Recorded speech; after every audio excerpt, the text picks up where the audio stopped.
The shrill ring of my landline pulled me from my gardening. Dirt still under my fingernails, I answered to hear my son's voice, cold, rehearsed, professional, explaining how he'd scheduled a meeting with a financial advisor about my situation. Not our family's situation, not his father's estate. My situation. As if 67 years of managing money had suddenly evaporated from my brain along with my youth. "Mom," he said, his voice carrying that patronizing gentleness reserved for children and the elderly, "we're worried about you making these big financial decisions alone." Dad always handled the investments. I let him finish, listening to him rewrite 43 years of marriage where apparently I'd been nothing but a decorative accessory while my husband Howard handled all our finances. If only my son knew who really balanced the books all those years. If only he realized whose careful planning had built the nest egg he was now so concerned about protecting. Before we jump back in, tell us where you're tuning in from, and if this story touches you, make sure you're subscribed. Because tomorrow, I've saved something extra special for you. What Alexander didn't know, what none of my children knew, was that I remembered everything, every account number, every password, every transaction, and most importantly, I remembered exactly who had paid for the credit cards they so casually used to help manage my expenses. I'm Gertrude Blackwood, Trudy to anyone who knows me well enough. My late husband Howard and I built a comfortable life in Milford, Connecticut. A life that allowed us to put 3 children through college without loans, to travel to 26 countries after retirement, and to leave something meaningful behind for our family.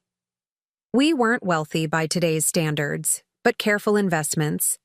And Howard's pension from 30 years at the insurance firm meant we never worried about bills. Howard passed 3 years ago from a heart attack, sudden, cruel, and final. He was reading on our porch swing one moment, gone the next. The grief came in waves, sometimes receding enough to let me breathe, other times threatening to pull me under completely.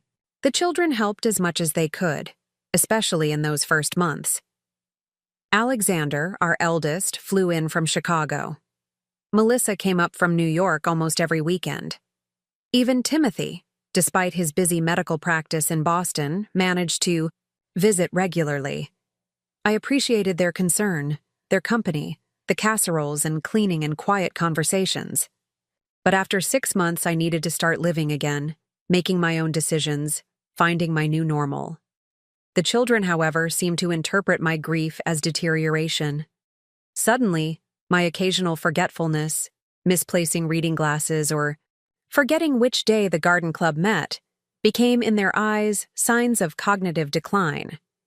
It began subtly.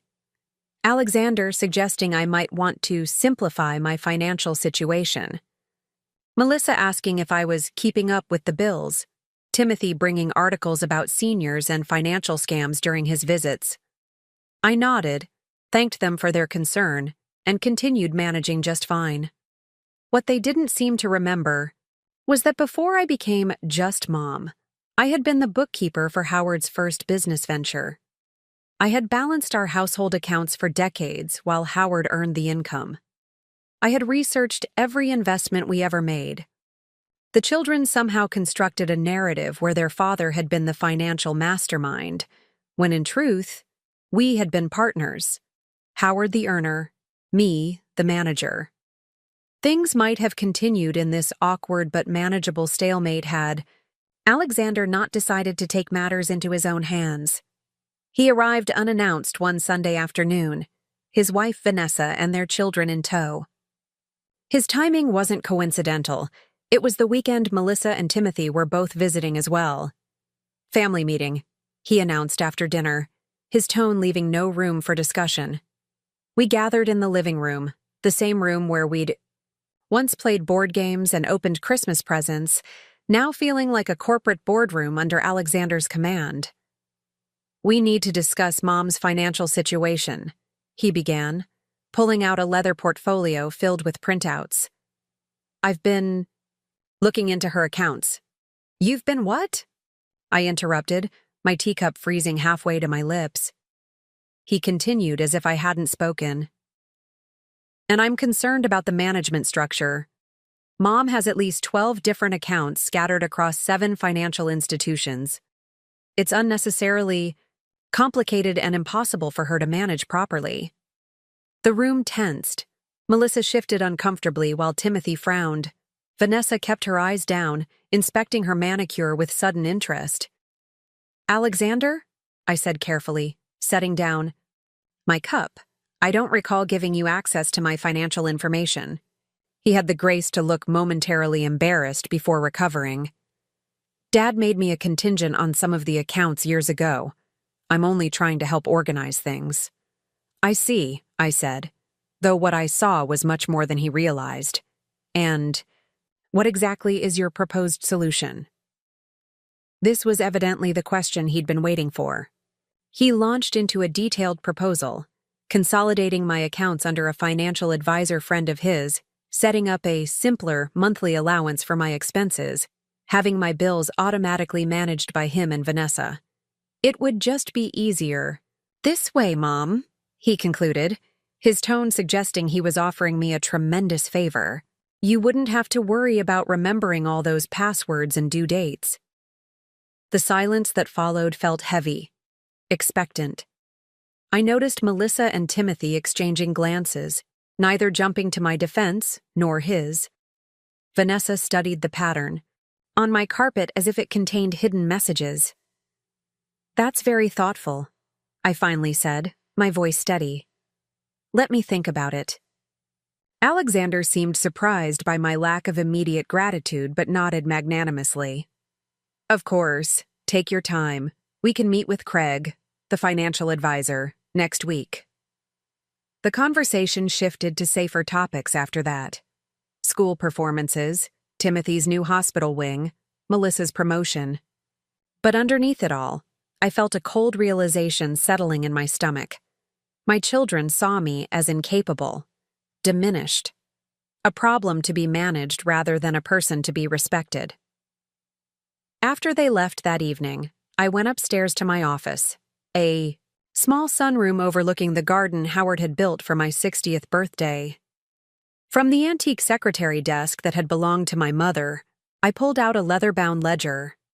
Inside was a meticulous record of every significant financial decision Howard and I had ever made, from our first mortgage in 1975 to our most recent investment portfolio rebalancing shortly before his death. I ran my fingers over the pages, the familiar columns of numbers offering more comfort than my son's promises of help ever could. Then I opened my laptop, the same one Alexander thought I couldn't possibly understand how to use, and began reviewing my accounts. All 12 of them, across 7 institutions, each one deliberately structured, each serving a specific purpose, in my financial plan. What Alexander had failed to understand was that my system wasn't disorganized, it was diversified. It wasn't forgetfulness that led to this structure, but careful planning. Some accounts were high yield but less liquid. Others offered tax advantages for certain types of income. Still others were positioned for specific inheritance strategies I'd researched after Howard's death. More concerning than Alexander's presumption was how he'd accessed information he shouldn't have had. Preparing and narrating this story took us a lot of time, so if you are enjoying it, subscribe to our channel. It means a lot to us. Now back to the story. Being a contingent on an account didn't grant him the right to view balances without my knowledge. Had he called pretending to be Howard? Had he somehow intercepted statements? The invasion of privacy stung worse than the condescension. As I reviewed our family's financial picture, my eye caught on something odd, a series of credit card statements. Howard and I had always maintained 2 personal cards plus a business credit account for rental properties we owned. Yet here were statements for 5 additional cards, all tied to my primary account as the guarantor, all with substantial balances, none of which I regularly used. I clicked through the transaction histories, my confusion turning gradually to understanding, then to anger. Alexander and Vanessa had 2 of these cards, supposedly for emergencies after Howard died. Timothy had one for medical expenses when Mom needs help. Melissa's card was for picking up groceries and necessities for Mom. The transaction histories told a different story. Designer clothing purchases, high-end restaurants in cities I hadn't visited in years, airline tickets for vacations I hadn't been invited to join, home improvement materials for houses that weren't mine. The largest single charge, $12,400 for a financial consulting retainer, had been processed just 3 days earlier on Alexander's card. The vendor name was familiar: Craig Winters Financial Services, the same advisor he wanted to entrust with my life savings. I closed my laptop slowly, my hand steady despite the storm brewing inside me. The pieces weren't just falling into place. They were slamming together with the force of decades of underestimation finally finding its target. My son hadn't just appointed himself my financial guardian. He'd been using my credit to finance his own ambitions, likely convincing himself it was justified because eventually my assets would be his inheritance anyway. The next morning, I made 3 phone calls. The first was to my longtime attorney, Eleanor Washburn, who had handled Howard's estate and who Alexander didn't know existed because she was just Mom's friend from Garden Club. The second was to Frank Chen, our actual financial advisor of 15 years, who managed the investments Alexander hadn't been able to discover. The third was to my bank, requesting an immediate freeze on all auxiliary credit cards tied to my accounts. Then I waited. It took precisely 27 hours for the storm to hit. My phone rang Tuesday evening, just as I was settling in with a cup of chamomile tea and the mystery novel my book club was discussing that week. Alexander's name flashed on the caller ID.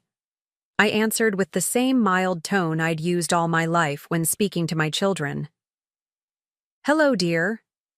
"Mom, there's some kind of mistake with my card," he began without preamble, his voice tightly controlled but with an undercurrent of panic. "I was just trying to pay for dinner with clients and it was declined." "Oh?" I kept my voice neutral. "That's strange." "Yes, it's extremely inconvenient. I had to use my personal card, which doesn't have the same reward structure for business expenses. Can you call the company and sort it out?" "I'm afraid there's no mistake, Alexander," I said, taking a sip of my tea. I froze all the additional cards on my account. The silence was so complete I could hear the ambient restaurant noise on his end. Clinking glasses, murmured conversations, the soft notes of whatever jazz standard played in the background, of what was clearly an expensive establishment. What?" he finally managed. "I reviewed my accounts after our conversation Sunday. I noticed some unusual spending patterns and decided to temporarily suspend the cards until I could discuss it with each of you." His breathing changed, became more controlled, more deliberate. When he spoke again, his voice had shifted to what I'd come to think of as his handling mom tone, patient, over-enunciated, as if speaking to someone who might not grasp complex concepts. "Mom, those cards are for your benefit. We use them for expenses related to helping you. I think you might be confused about the $12,400 payment to Craig Winters," I interrupted gently. "Was that for my benefit as well?" Another silence, longer this time. That's a business expense. I've been consulting with him about your situation. He's extremely well respected in financial management for seniors." "Fascinating," I said. "Did Craig happen to mention that paying him a retainer from someone else's credit account without their knowledge is potentially fraud?" "Mom!" His voice rose sharply before he caught himself. I could imagine him looking around the restaurant, making sure his clients couldn't overhear. "This is exactly why we're concerned. You're confused. That card is for family expenses, and helping you is a family expense." "I see," I said, still calm. "And the $3,700 at Nordstrom last month? The weekend at the Ritz-Carlton in Dallas? The new patio furniture delivered to your address? Were those all for my benefit, too?" His breathing became audible again. "Mom, I think we need to have this conversation in person. You're obviously not understanding how these accounts are structured. Why don't I come over tomorrow and we can go through everything together? I'll bring the statements and show you. That won't be necessary, I replied. I have all the statements, and I understand perfectly how the accounts are structured, since I set them up myself 20 years ago. What I'd like to understand is why you felt entitled to spend over $30,000 of my money in the past year while simultaneously suggesting I'm incapable of managing my own finances. $30,000, that's ridiculous. You're exaggerating again. This is exactly why.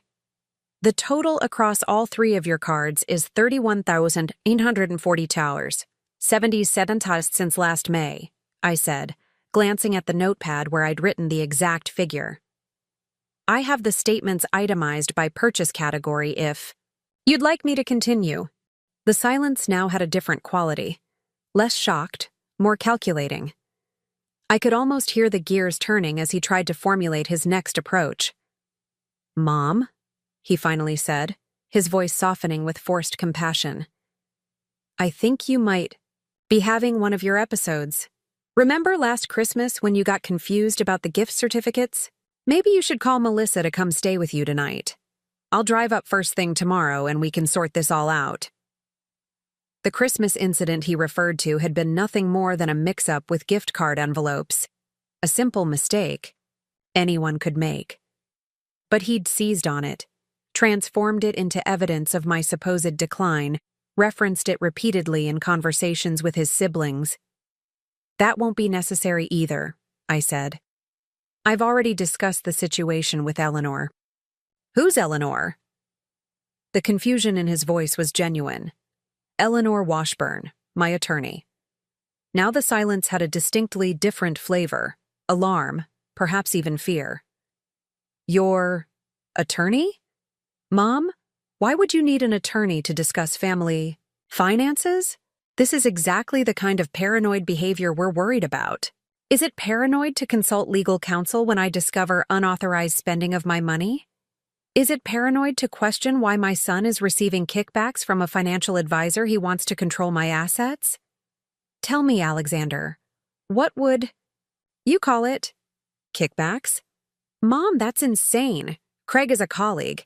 The payment was for consultation services regarding your estate planning. I was trying to help you. By paying him from my credit card without my knowledge or consent? I was going to discuss it with you. I just wanted to secure his services before he took on new clients. He's very sought after. I'm sure he is, I said. Eleanor found his disciplinary record with the Financial Industry Regulatory Authority quite interesting. Another long pause. When Alexander spoke again, his voice had lost its patronizing gentleness. Instead, it carried an edge of desperation. Mom, please, let's not involve lawyers. This is a family matter. I admit I should have discussed the consultant fee with you first, but everything I've done has been to protect you and your assets. You know how much I care about you. I do know that, I said softly, and I meant it. Despite everything, I knew my son loved me. But love and respect were different things entirely. Which is why this is so disappointing. What exactly are you planning to do? The question came out strained, tense. I haven't decided yet, I answered truthfully. For now, the cards will remain frozen. I'll be reviewing all transactions from the past 2 years with Eleanor and Frank. Frank? Who's Frank? Frank Chen, my financial advisor. You have a financial advisor?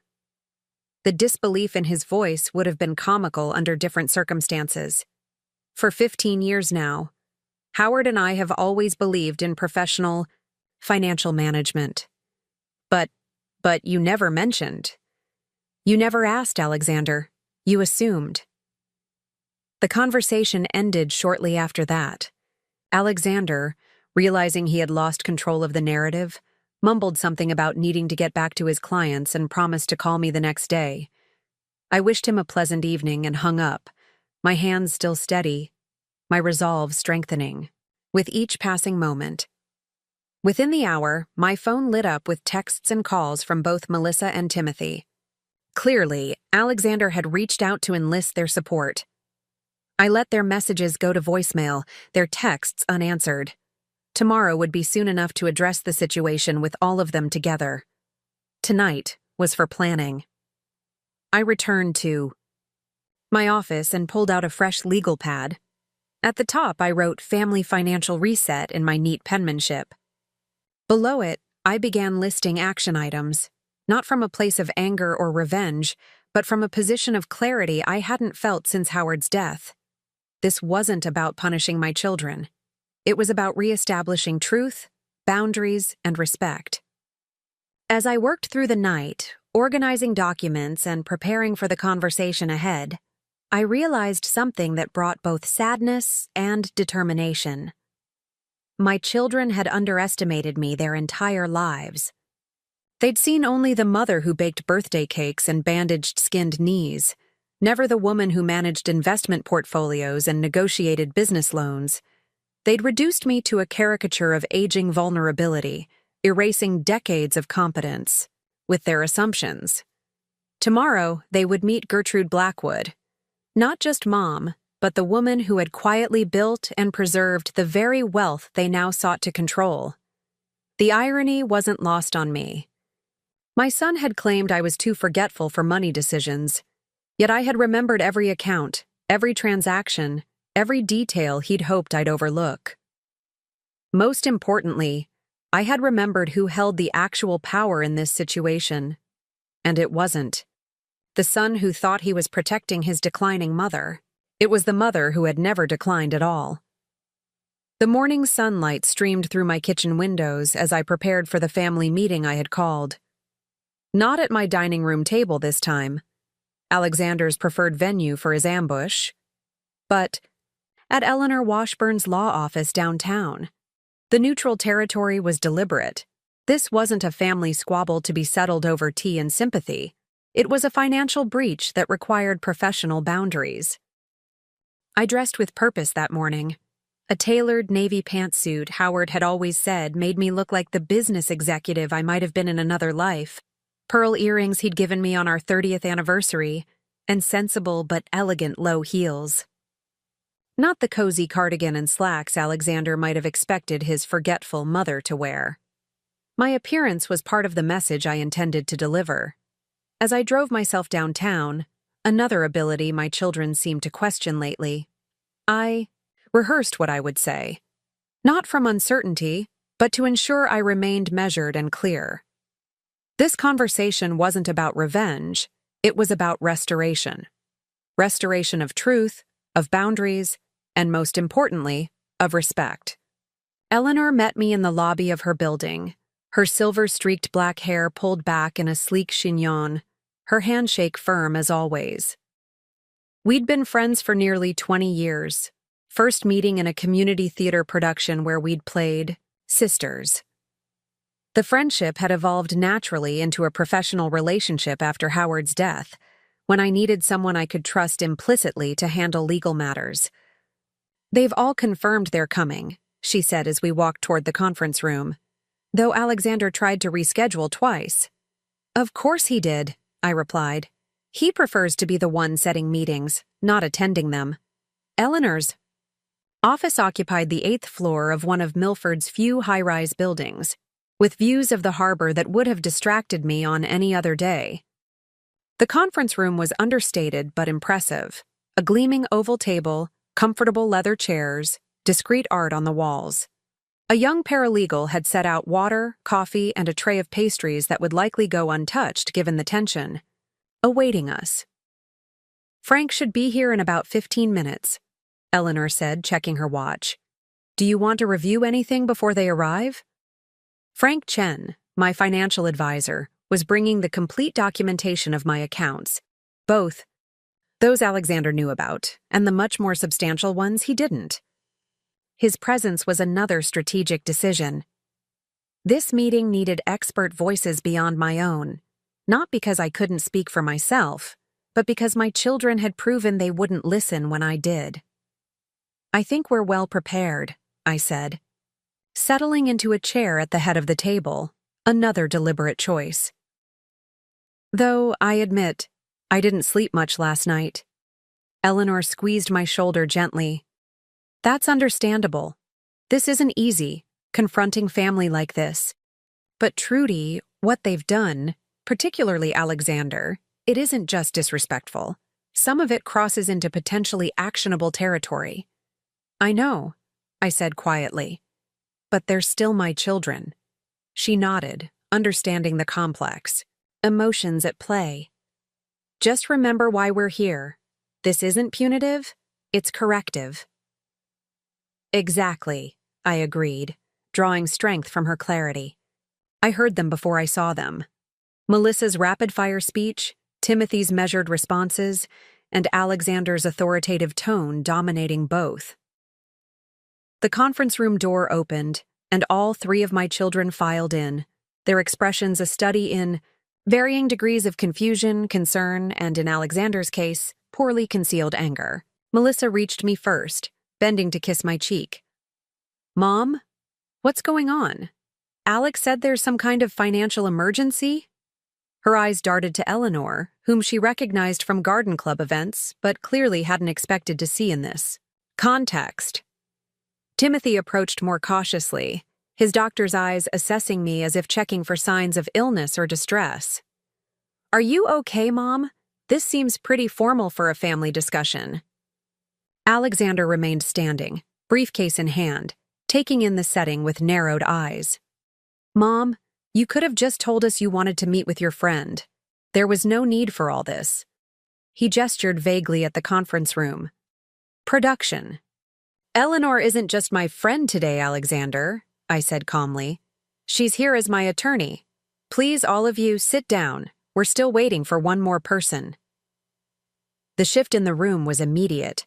Melissa's hand flew to her throat in a gesture so reminiscent of my own mother that it nearly made me smile, despite the circumstances.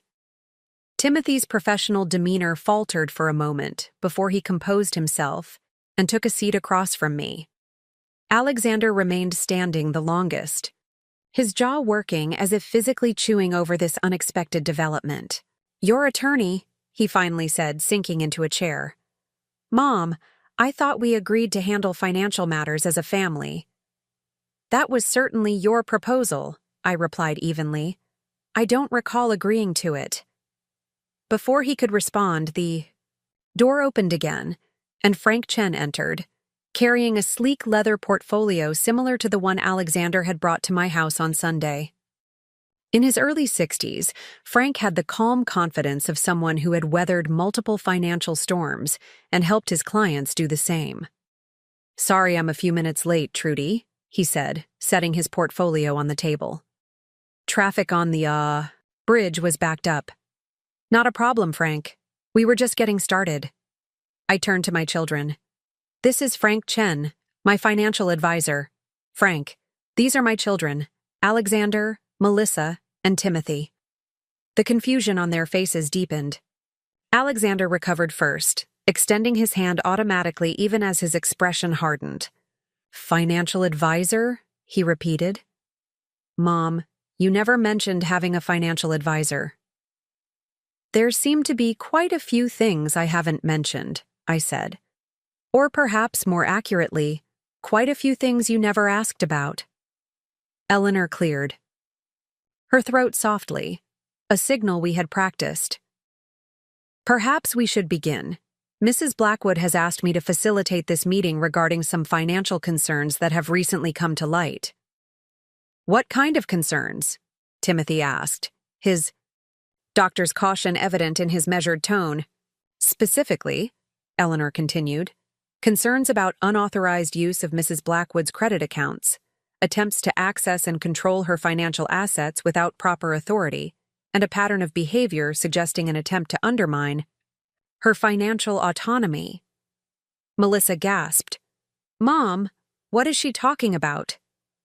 I met each of their gazes in turn, ending with Alexander, whose face had gone carefully blank, the same expression he'd worn as a teenager when caught in a lie. I'm Talking about the credit cards tied to my accounts that have been used for personal expenses not related to my care or needs, I said. I'm talking about Alexander's attempts to gain access to accounts where he isn't an authorized user.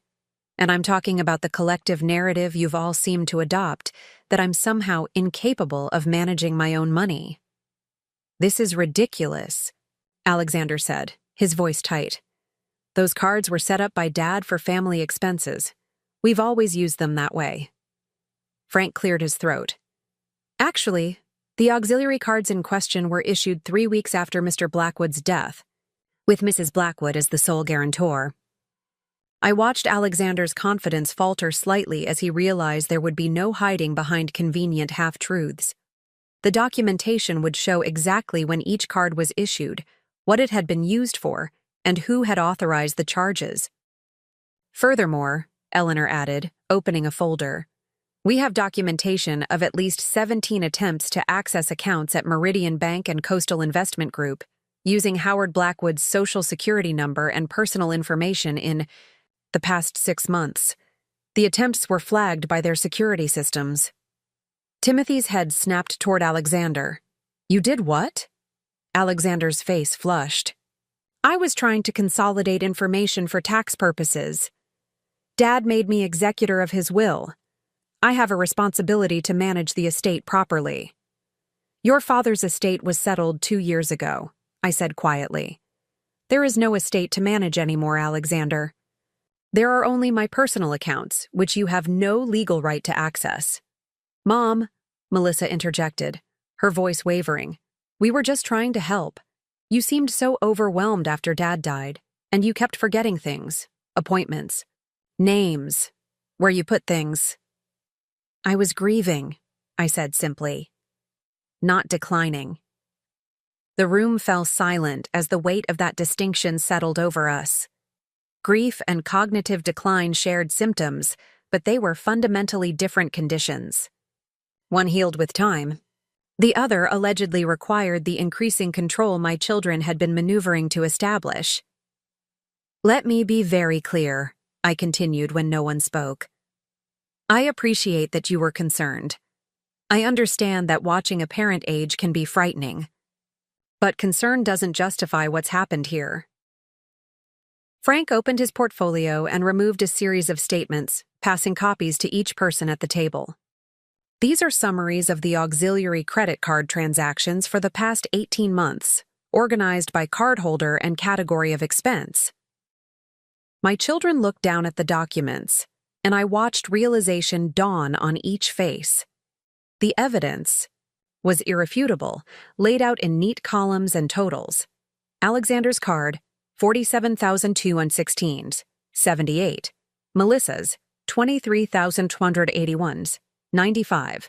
Timothy's, 16,309, 44. Every restaurant meal, clothing purchase, hotel stay, and service fee cataloged in black and white. Mom, Timothy began, his face pale, I can explain the medical conference charges. I thought that you were entitled to use my credit for your professional development because someday you might need to manage my health care. I finished. For him. That's the problem, Timothy. All of you have been making decisions based on a future version of me that doesn't exist yet, and may never exist. What about the money we've spent caring for you? Alexander demanded, recovering some of his confidence. The time we've taken off work, the travel expenses to check on you, the countless hours spent researching care options.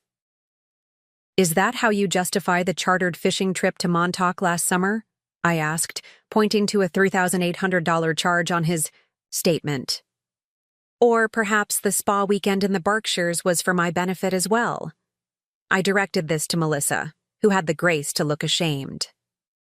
Those were isolated incidents, Alexander insisted. Exceptions in an otherwise legitimate use of family resources. Family resources, I repeated slowly. That's an interesting choice of words for my personal credit accounts. Mom, Melissa tried again, tears forming in her eyes. We never meant to take advantage. It just evolved this way. After Dad died, You told us to use the cards for anything we needed. I said to use them for emergencies and expenses related to helping me, I corrected gently. Not for luxury items, not for business development, and certainly not for paying a financial advisor I never authorized or met. Alexander stiffened at this last point, and I knew we'd reached the crux of the issue. Craig Winters, I said, watching my son's face carefully. The advisor you paid a $1,200 retainer from my credit card. The same advisor you insisted needed to take control of my finances. He's highly qualified, Alexander said defensively. His firm specializes in estate management for seniors.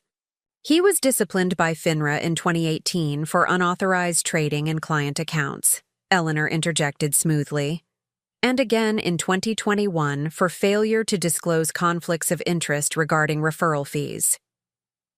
That was a minor technical violation, Alexander insisted. Every advisor has had some kind of compliance issue. Frank raised an eyebrow, but remained professional. I've been in practice for 32 years without a single disciplinary action. The point, I said, steering us back to the central issue, is not whether Mr. Winters is qualified. The point is that you paid him with my money without my knowledge or consent, while simultaneously suggesting I wasn't competent to make my own financial decisions. The room fell silent again, the magnitude of what Alexander had done finally visible to everyone present. Timothy stared at his brother with naked disbelief, while Melissa seemed to be shrinking into her chair. What exactly are you planning to do, Mom? Timothy finally asked, his voice barely above a whisper. It was the same question Alexander had asked on the phone, but coming from Timothy, always my most sensitive child, it carried different weight. He wasn't asking about legal consequences. He was asking if our family could recover from this breach. That depends largely on what happens in this room today, I said, my voice softening slightly. I've taken some initial steps. The auxiliary credit cards have been permanently canceled. I've changed access protocols on all my accounts, and I've updated my estate planning documents with Eleanor's help. Alexander's head jerked up at this last point, and I knew he was calculating the potential impact on his inheritance. Always. The businessman, my eldest. I'm not interested in punishing any of you, I continued.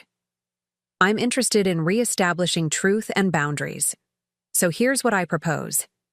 Each of you will repay the personal expenses charged to my accounts on a schedule we can work out individually based on your circumstances. All of it? Melissa asked, looking overwhelmed by her total. All of it, I confirmed. With two exceptions. Legitimate expenses related to my care or household, and any charges more than 3 years old. I'm not interested in nickel and diming. Over a lunch from 2019. Timothy nodded slowly. That seems fair.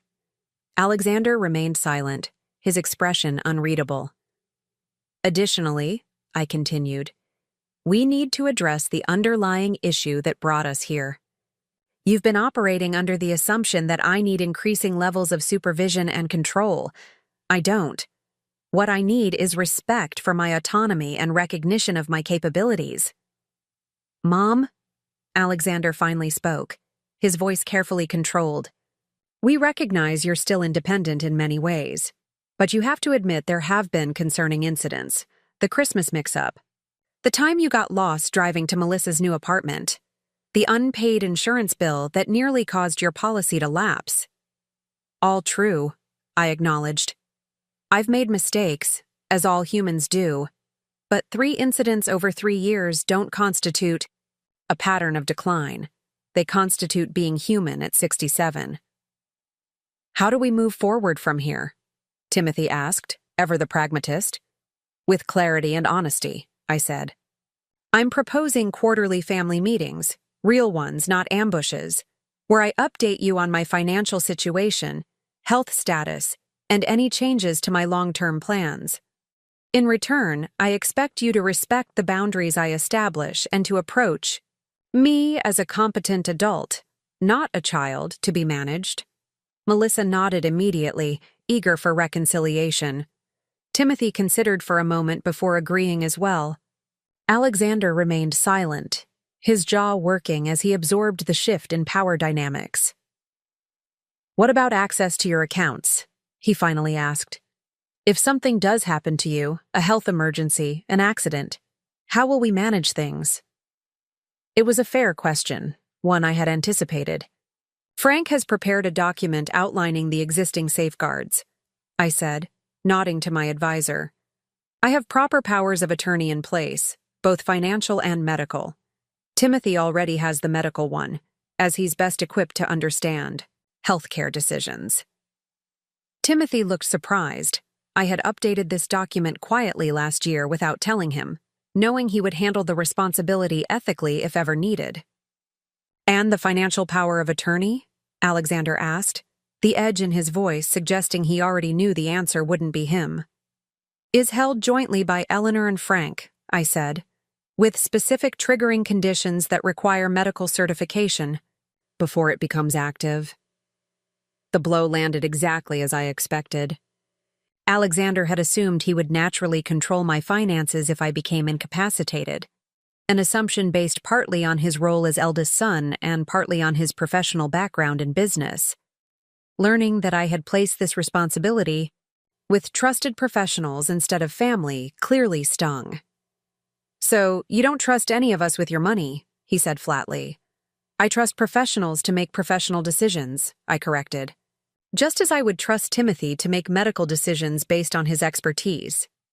This isn't about trust as family, it's about appropriate roles and qualifications." "And what about the estate plan changes you mentioned?" he pressed. "Eleanor?" interjected smoothly. "The specific details of Mrs. Blackwood's updated estate plan are confidential at this time.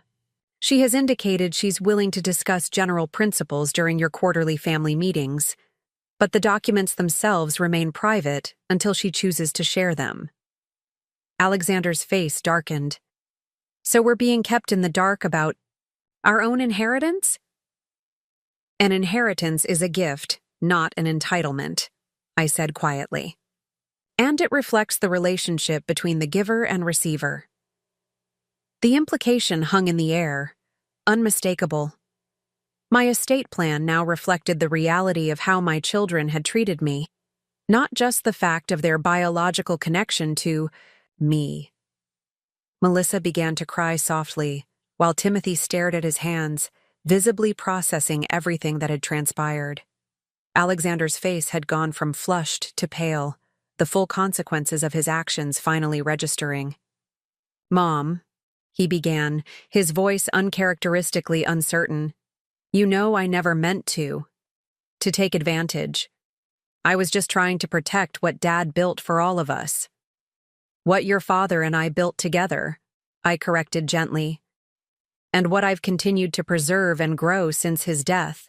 Frank chose this moment to distribute another document, a simple chart showing the performance of my investment portfolio over the past 3 years compared to relevant market benchmarks. The line tracking my accounts consistently outperformed the comparison indices. "Mrs. Blackwood has not only maintained her financial position since Mr. Blackwood's passing," Frank explained, "but she's actually increased the overall portfolio value by approximately 14%, adjusted for withdrawals and inflation." Timothy studied the chart with professional interest. "That's impressive. Better than my retirement accounts have done." "Mom has always been good with money," Melissa said softly, a memory seemingly surfacing. "Remember how she always found a way to make Christmas special even in the lean years when Dad's business was struggling? That wasn't magic," I said with a sad smile. "That was careful planning, strategic saving, and knowing exactly where every dollar needed to go." Alexander was still staring at the performance chart, something shifting in his expression. Perhaps, for the first time, he was seeing me not just as his mother, but as a capable financial manager in my own right.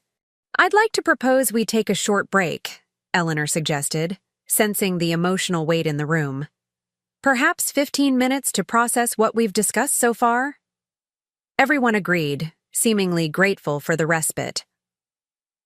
As my children filed, out to find coffee or fresh air, Frank leaned toward me.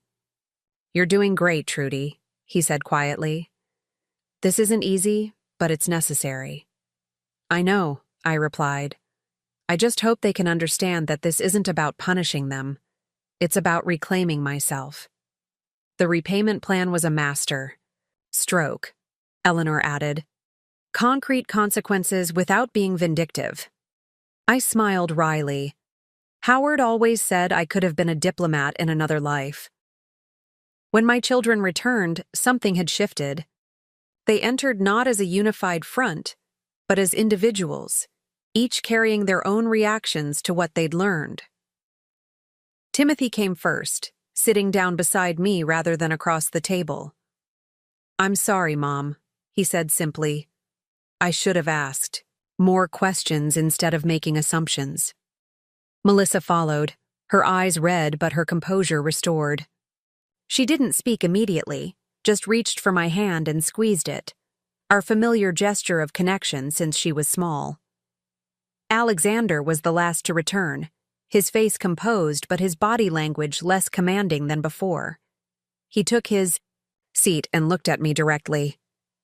"I'd like to see the complete list of charges they're claiming I need to repay," he said, his tone businesslike but not combative. "I want to go through it line by line." "Of course," I agreed. "Frank has prepared itemized statements for each of you." Frank distributed the detailed records, and we spent the next hour in a strangely methodical review of 3 years of financial transgressions. There were occasional disputes. Alexander insisted certain restaurant charges were for meetings about my financial situation.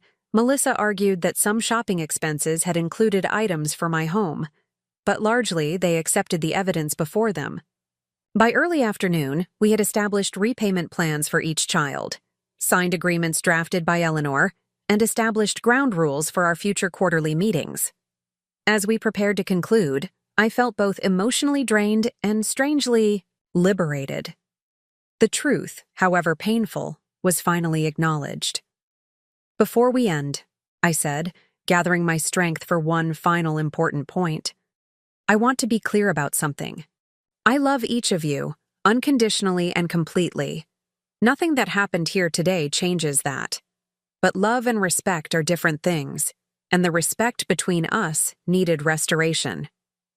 Timothy nodded immediately. Melissa wiped away a fresh tear. Alexander looked at me for a long moment before responding. "I still think you're making a mistake not consolidating your accounts," he said, a shadow of his former certainty still present. "But it's your decision to make. I can accept that." It wasn't quite an apology, but it was an acknowledgement of my autonomy, perhaps the most Alexander could offer today. I would take it as a beginning. As we gathered our belongings, Melissa approached me, her voice low so only I could hear. "Mom, I'd still like to come visit this weekend if that's okay. Not to check up on you," she added hastily, "just to spend time together." "I'd like that," I said sincerely. "Maybe we can finally try that new cafe downtown." "My treat," she said with meaning, and I smiled. Timothy hugged me tightly before leaving, whispering, "I'm proud of you," in my ear. A curious reversal of parent and child that somehow felt right in the moment. Alexander shook hands with Frank and Eleanor with professional courtesy, then stood awkwardly before me. "We'll talk soon," he said, not quite a question. "We will," I confirmed. "And Alexander? Next time you're concerned about something, just ask me directly. No more assumptions." He nodded once, then turned to go. I watched my 3 children walk out together, their body language telling a story of recalibration, of relationships, shifting into new configurations that would take time to fully settle. Eleanor touched my arm gently. "You did what needed to be done, Trudy. Not every mother would have had the courage." Not every mother had to learn to balance ledgers while raising 3 children, I replied with a small smile. Howard always said my backbone was made of steel underneath all the nurturing. As I drove home that afternoon, I felt a profound sense of both exhaustion and peace. The confrontation had been painful but necessary, like lancing a wound to allow healing to begin. My children had seen me, truly seen me, perhaps for the first time since Howard's death. Not as a diminishing shadow of myself, but as a woman of substance and capability who happened to also be their mother. The house was quiet when I returned, filled with the particular stillness that follows emotional storms. I changed out of my business attire into comfortable slacks and a soft sweater, then made myself a cup of tea and carried it out to the porch swing Howard had built decades ago. As I settled into the gentle rhythm of the swing, I noticed the garden needed attention. The rose bushes required pruning, and a few weeds had taken hold near the fence. Tomorrow, I would tend to them, my hands in the earth, continuing the work of nurturing and maintaining what Howard and I had built together. For today, though, I would simply sit here, watching the afternoon light shift across our yard, secure in the knowledge that I had remembered exactly who I was. Not just a mother, not just a widow, but Gertrude Blackwood, a woman who knew her own mind and the precise value of everything she had earned. The weeks following the meeting at Eleanor's office passed in a strange limbo of awkward phone calls and careful text messages. My children were recalibrating, trying to find the right balance between concern and respect, between staying connected and giving me space. I allowed this adjustment period, understanding that relationships built on decades of certain dynamics don't transform overnight. What mattered was that the first steps had been taken. Alexander, predictably, was the most distant. His weekly calls had always been perfunctory check-ins, efficient and brief, like everything else in his carefully managed life. Now they were even shorter, with an underlying tension neither of us directly addressed.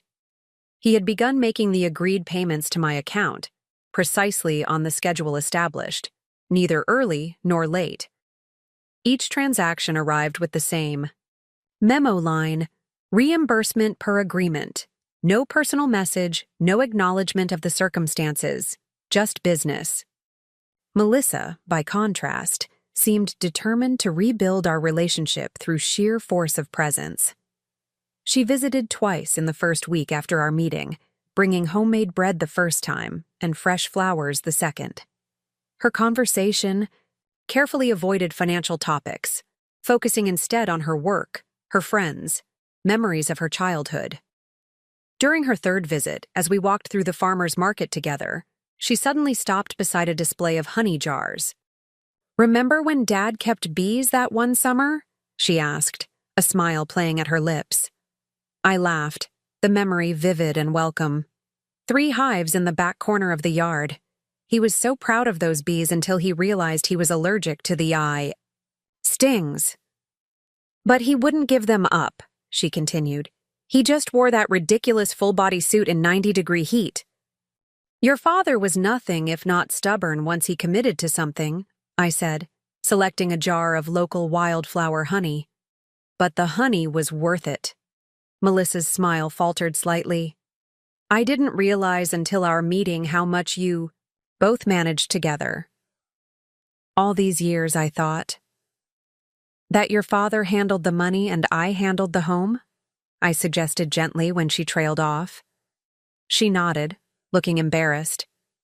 It sounds so outdated when you put it that way. It was the narrative you grew up with, I said.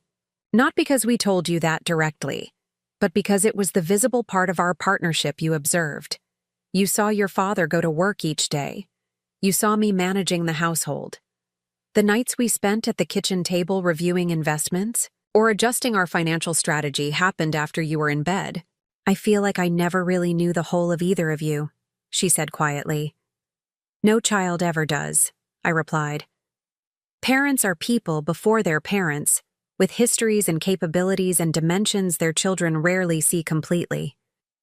Melissa considered this as we continued through the market. Mom, she said after a while, did you ever feel resentful that Dad got the credit for the financial stability you both created? The question surprised me with its insight. Sometimes, I admitted, especially when his colleagues would make comments at dinner parties about how lucky Howard was to have a wife who didn't worry her pretty head about money. I smiled at the memory of those insufferable gatherings. But your father always corrected them. He never took credit for my contributions. Unlike us, Melissa said softly. I squeezed her hand, accepting the indirect apology. We learn and grow. That's all any of us can do. Timothy's approach to our new reality was the most straightforward. He called on Tuesday evening, exactly 1 week after our meeting, and said simply, I've scheduled the transfer for the full amount, Mom. It should be in your account by Friday. The full amount? I repeated, surprised. We had established a 6-month payment plan for his balance, recognizing that even with his doctor's salary, the lump sum was substantial. Timothy, that wasn't necessary. The payment plan was reasonable. Maybe, he said, but it doesn't feel right to drag it out. I used funds I shouldn't have used. The sooner it's made right, the better for both of us. His directness was refreshing, so characteristic of his approach to life. While Alexander calculated and Melissa emoted, Timothy had always assessed situations clearly and acted decisively. Thank you, I said simply. Mom, he continued after a brief pause, there's something else I wanted to discuss. I've been thinking about our quarterly family meetings. Yes? I prompted when he didn't immediately continue.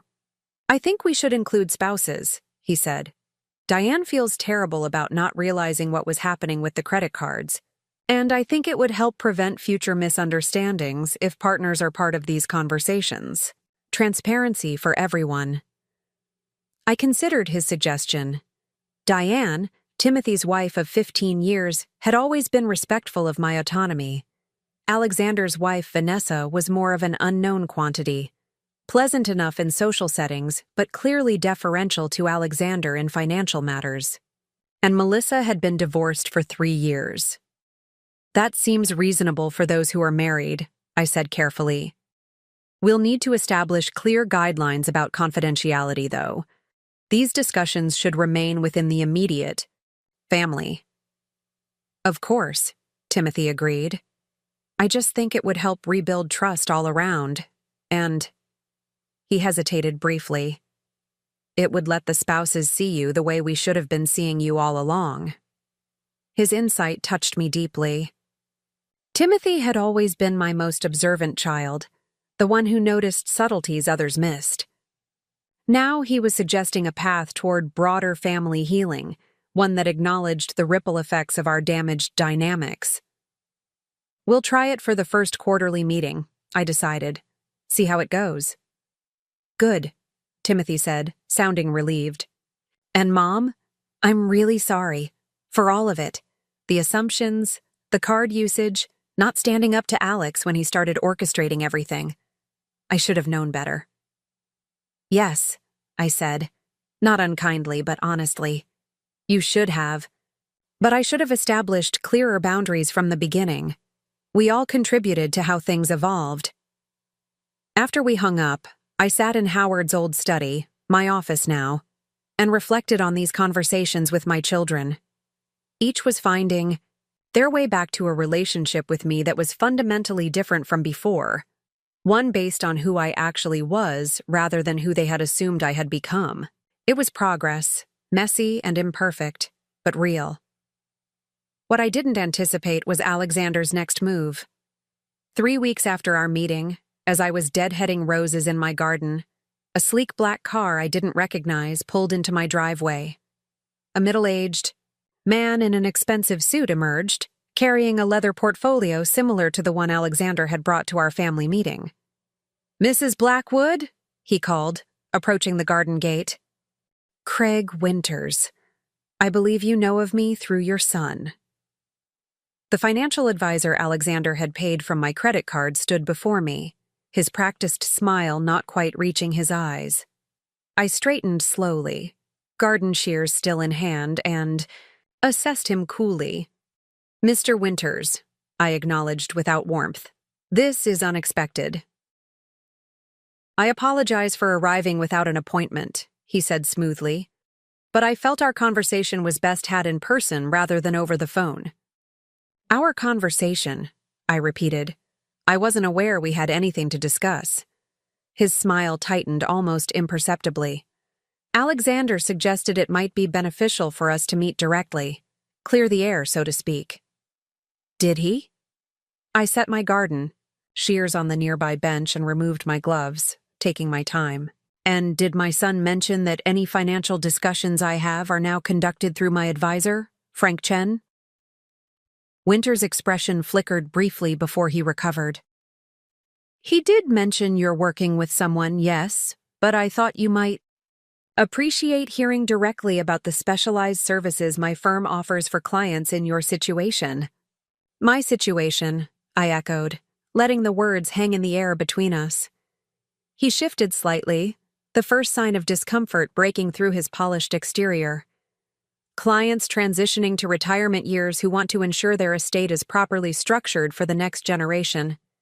"I see." I gestured toward the garden gate. "Why don't you come in, Mr. Winters? I think we should have this conversation properly." Relief crossed his face as he interpreted my invitation as acquiescence. He didn't realize I was simply moving. Our interaction away from the curious eyes of my neighbor, Mrs. Patterson, who had paused her own gardening to watch our exchange with undisguised interest. I led him to the patio rather than inside the house, another deliberate choice.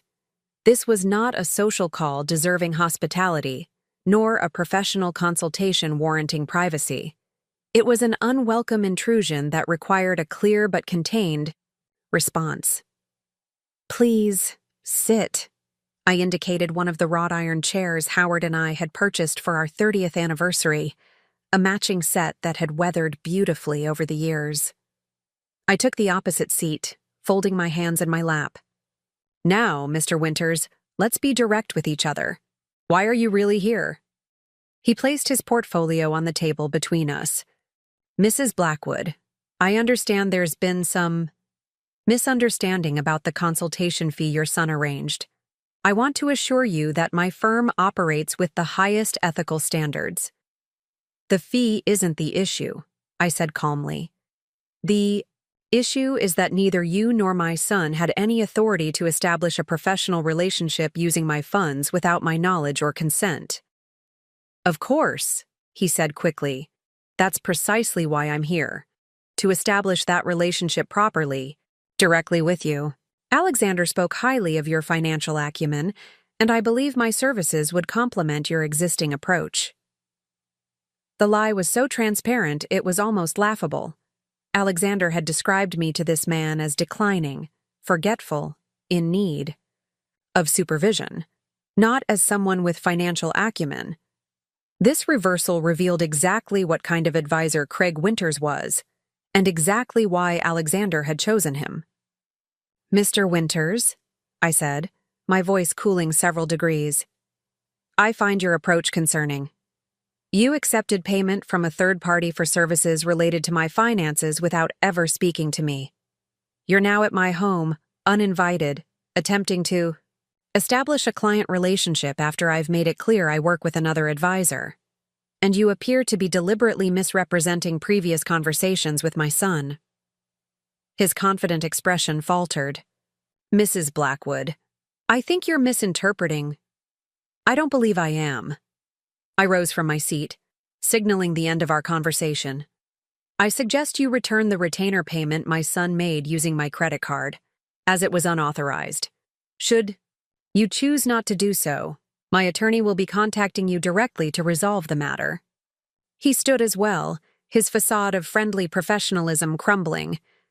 "Alexander indicated you might be difficult, but refusing professional financial guidance at your age is simply irresponsible." "My age," I repeated softly. "Mr. Winters, how old do you think I am?" He faltered, clearly realizing he'd stepped onto dangerous ground. Wouldn't presume to guess. I'm 67, I said. Hardly ancient. But even if I were 97, my age alone wouldn't determine my financial competence.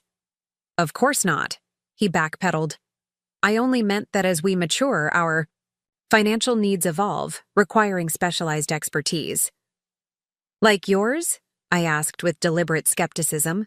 His expression hardened. Mrs. Blackwood, I've managed portfolios for clients with net worth significantly higher than yours for over 20 years. My track record speaks for itself. As does your disciplinary record with FINRA, I replied evenly. 2 citations in 3 years suggests either carelessness or a pattern of ethical shortcuts. Neither inspires confidence. The color drained from his face. Those were technical violations, minor paperwork issues That's not how the regulatory body described them, I interrupted. Now, I believe our conversation is concluded. Please see yourself out the same way you came in. He gathered. His portfolio with stiff movements, his earlier smoothness replaced by barely contained anger. Alexander was right about one thing, he said as he turned to leave. You're too stubborn for your own good. I watched him walk back to his car, his posture rigid with indignation. Only when he had driven away did I allow myself a moment of pure, unadulterated fury. Not at Craig Winters, he was merely a symptom, but at Alexander, who had sent him here knowing exactly what kind of man he was. This wasn't an olive branch or an attempt at reconciliation. It was another effort to undermine me, to wear down my resistance through persistence. My son had apparently learned nothing from our confrontation. I pulled out my phone and called Eleanor immediately, explaining what had just occurred. That's aggressive, she said, her voice sharp with professional concern.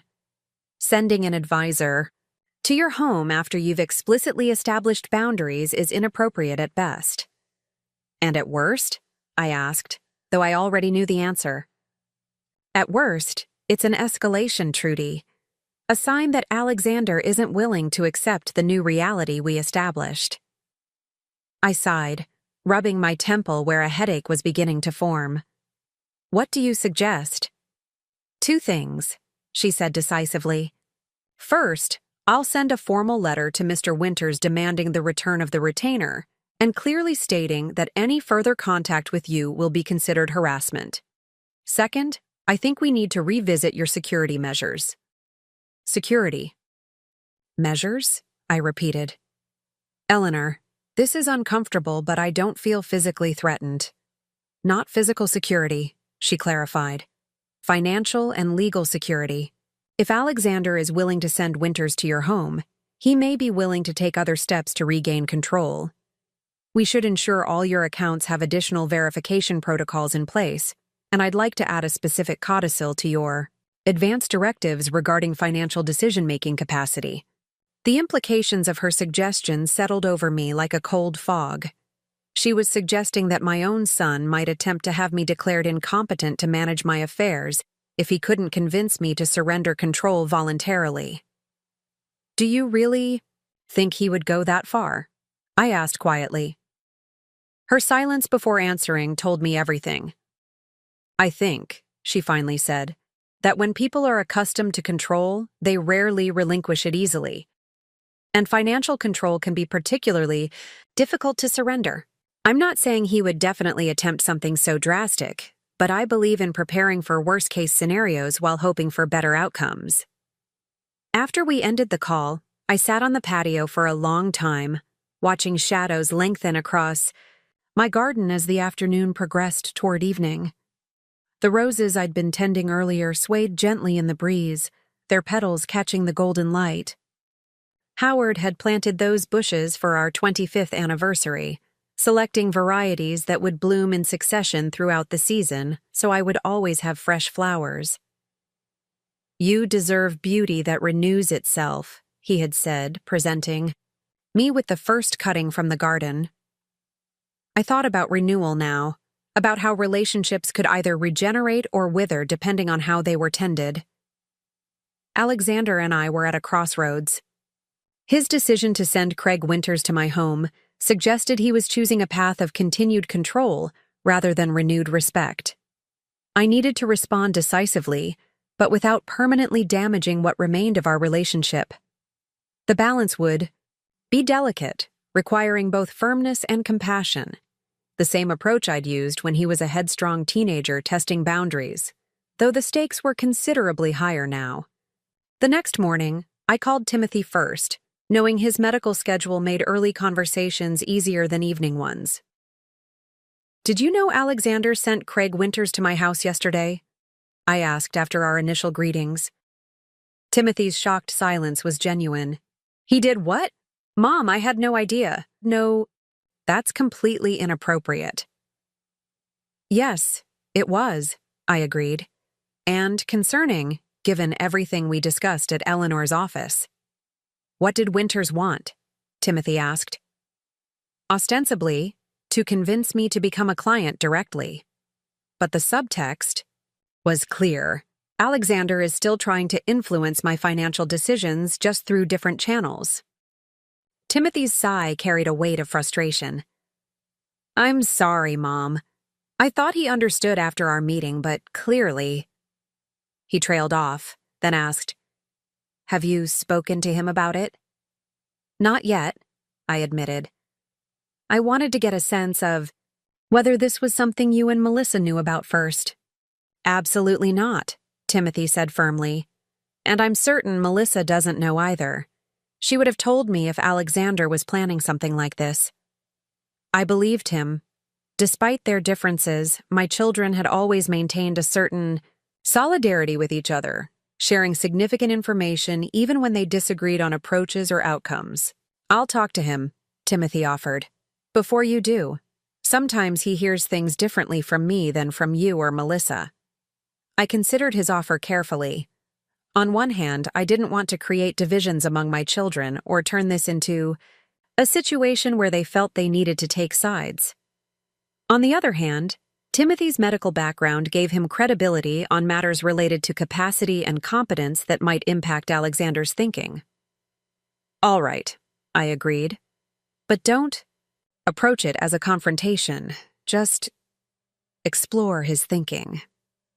Try to understand why he thought sending Winters was an appropriate next step." "Will do," Timothy promised.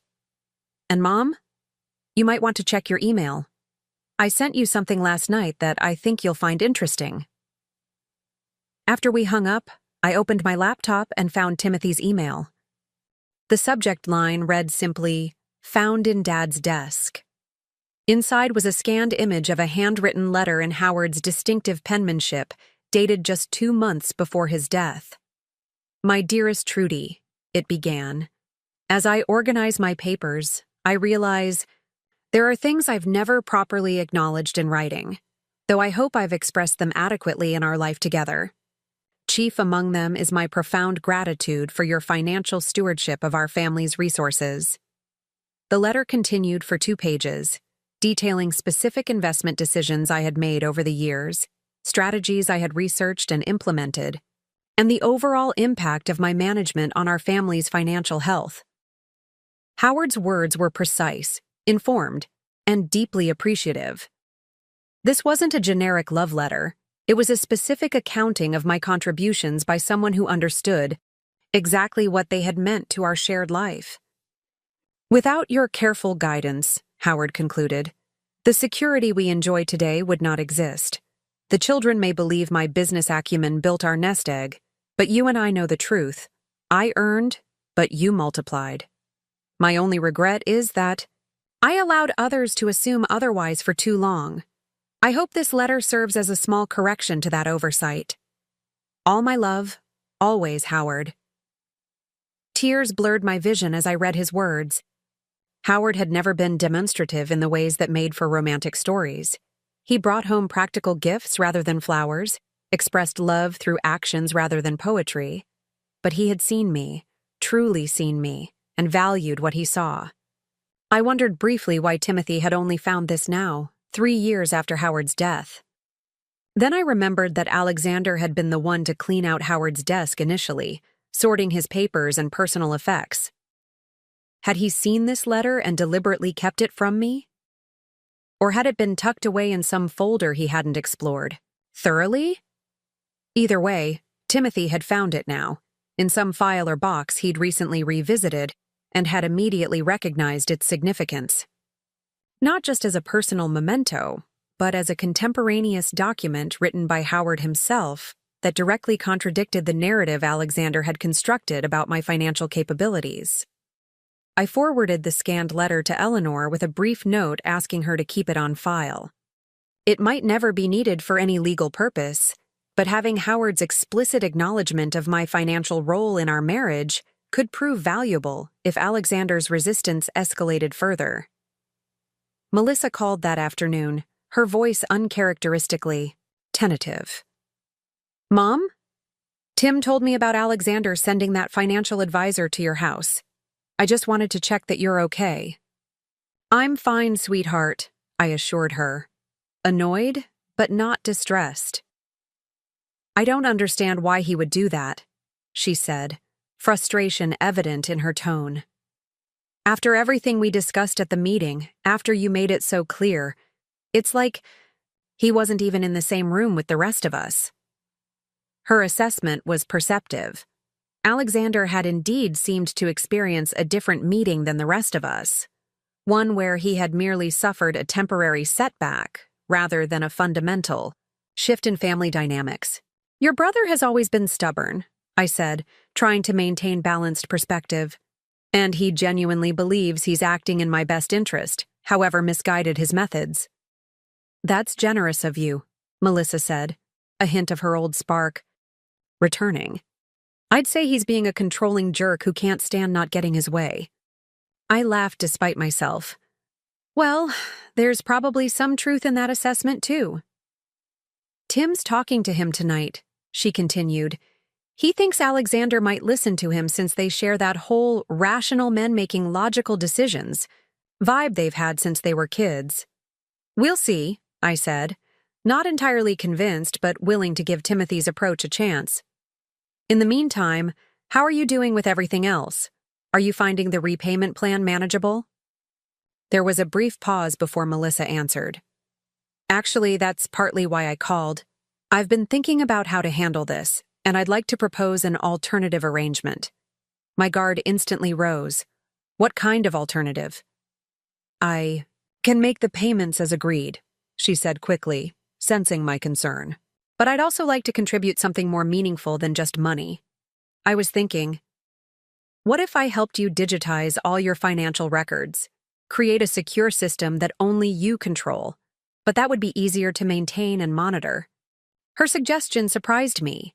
Of all my children, Melissa had shown the least interest in financial matters, focusing her talents on creative pursuits instead. She worked as a graphic designer, had a good eye for aesthetics, but had always claimed to be hopeless with numbers. "That's thoughtful," I said cautiously, "but I'm not sure I need help with that. My system works well for me." "I know," she said, "but I've been learning about digital security for a client project, a financial services firm that needed their customer portal redesigned. It got me thinking about how vulnerable paper records can be to damage or loss, and how digital systems, when properly secured, can actually provide better protection." Her reasoning was sound, and I appreciated that she had approached this as an offer rather than a criticism or demand. "What exactly did you have in mind?" "Nothing that would change how you manage anything," she clarified. "Just creating digital backups of important documents, setting up secure cloud storage that only you can access, maybe streamlining some of the record keeping. I could teach you how it all works, step by step, so you're not dependent on anyone else to maintain it." I considered her proposal. Unlike Alexander's attempts to take control, Melissa was offering a genuine skill share that would preserve my autonomy while potentially improving my system's resilience. It showed both respect for my capabilities and a desire to contribute, something of value beyond mere repayment. "I'd like to think about it," I said finally. "It's a generous offer, but I want to be sure it's something I actually need before accepting." "Of course," she said, sounding relieved that I hadn't dismissed the idea outright. There's no rush. And Mom? I really am sorry about everything. I should have been paying more attention instead of just going along with what Alexander said about your situation. We all made mistakes, I said gently. What matters is how we move forward. After hanging up, I returned to my garden, needing the grounding presence of living things growing in orderly rows. The physical work of weeding and pruning had always helped me think. The repetitive motions freeing my mind to process complex problems without distraction. Timothy called again that evening, his voice tight with barely controlled frustration. I spoke with Alexander, he said without preamble. It didn't go well. What happened? I asked, settling into my reading chair, prepared for an unpleasant report. He doesn't see the problem with sending Winters to your house, Timothy explained. He said, and I quote, Mom needs to hear from professionals, not just family, about how she's putting her financial security at risk. When I reminded him that you already work with a financial advisor, he dismissed Frank as some local guy, who's probably in over his head with a portfolio that size. I closed my eyes briefly, absorbing this information. Did he acknowledge that sending someone to my home without warning was inappropriate? No, Timothy said flatly. He said Winters is exactly the kind of proactive advisor Mom needs. And that if you'd just meet with him properly, you'd see he's right. I see, I said, disappointment settling in my chest. And did he have anything to say about the authorization issue? About Winters accepting payment from my credit card without my knowledge? Timothy's sigh carried through the phone line. He thinks because he's your son, and because he's been helping with various matters since Dad died, he had implicit authority to arrange these services for you. When I pointed out that's not how legal or financial responsibility works, he said, I was getting caught up in technicalities. The conversation Timothy described confirmed my worst fears about Alexander's perspective. He truly believed he had the right, perhaps even the obligation, to override my autonomy if he disagreed with my decisions. It wasn't just about the money. It was about control and his perception of his role in my life. Thank you for trying, I said sincerely. I appreciate that you were willing to have that difficult conversation. Mom, Timothy said, his voice lowering slightly, there's something else you should know. When I pressed him on why he was so insistent about changing your financial arrangements, he mentioned that he's been counting on his inheritance to fund Emma and Jacob's college accounts. Emma and Jacob were Alexander's children, my grandchildren, currently 13 and 15 years old. The revelation stunned me momentarily into silence. He's been... What? I finally managed. Apparently, Timothy continued grimly, he's been operating under the assumption that his portion of your estate would be substantial enough to cover both kids' education. He's been telling Vanessa they don't need to worry about college savings because Mom's estate will handle it. The presumption was breathtaking. Not only had Alexander assumed control over my current finances, but he had also been making family planning decisions based on his anticipated inheritance. Money that wasn't his might not be available for years or decades, and that he had no guarantee would be directed to his children's education. That explains some of his urgency, I said, processing this new information. He's not just concerned about my management. He's concerned about protecting what he sees as his children's future resources. It's completely inappropriate, Timothy said, anger evident in his voice. Diane and I have been saving for Sophia's education since she was born. We'd never assume your estate would or should cover that expense. No, I agreed. You wouldn't. But Alexander has always had a different relationship with money than you or Melissa. Howard used to say Alexander never met a dollar he didn't want to leverage 3 different ways. It was true. From his first paper route earnings at 12 to his current executive position, Alexander had always been focused on maximizing financial advantage, sometimes brilliantly, sometimes recklessly. In his mind, My estate probably represented an untapped resource that should be optimized, not a personal legacy to be respected. "What are you going to do?" Timothy asked. "I'm not sure yet," I admitted. "But I need to address this directly. With him, not through intermediaries. This pattern can't continue." After we hung up, I sat in the growing darkness of my living room, the only light coming from the small lamp beside my chair. The house felt especially quiet tonight, the absence of Howard's presence more acute than usual as I faced this difficult situation alone. Or not alone, I reminded myself. I had Eleanor's legal expertise, Frank's financial guidance, and the support of 2 of my 3 children. I had my own strength and clarity, and I had Howard's letter, his words a tangible reminder of his confidence in me. Tomorrow, I would call Alexander directly and request a meeting. Just the 2 of us, away from his office and mine, on truly neutral ground. No ambushes, no financial advisors, no siblings to mediate or support either side.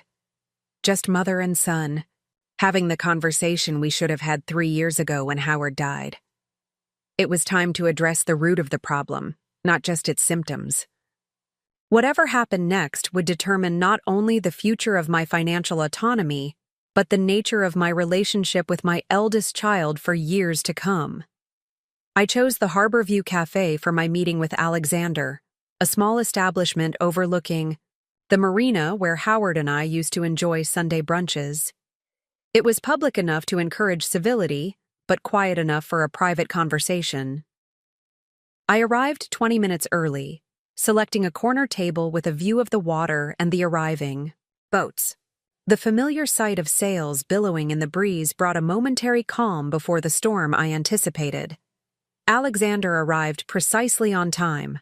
5 minutes early would have suggested eagerness, 5 minutes late disrespect. His punctuality had always been one of his more admirable traits. He wore a charcoal suit despite the summer heat, his corporate armor intact even for a conversation with his mother. "Mom," he said with a nod as he took the seat opposite me. His tone was neutral, his expression carefully composed. "Thank you for coming, Alexander," I replied, equally measured. "I thought it was time we spoke directly, just the 2 of us." He glanced around the cafe, taking in the nautical decor and the scattered patrons before returning his attention to me. "You picked one of Dad's favorites." "Yes," I acknowledged. Neutral territory seemed appropriate.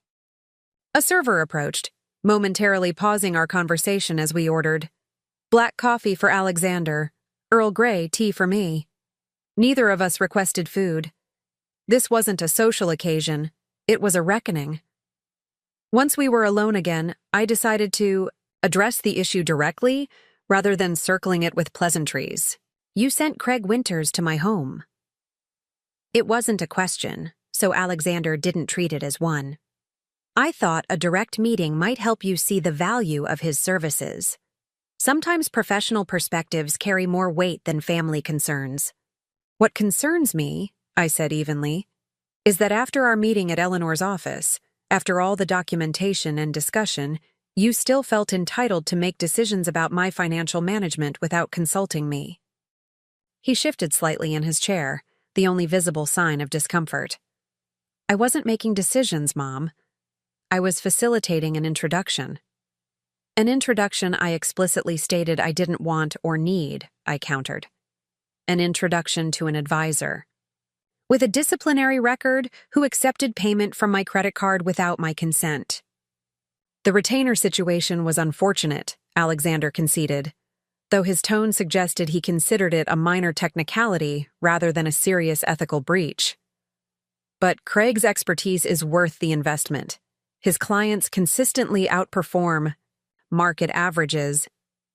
"So do mine with Frank," I said simply. Alexander's expression shifted subtly, skepticism evident in the slight narrowing of his eyes. "Mom, with all due respect, Frank Chen is a small-town advisor with a limited client base.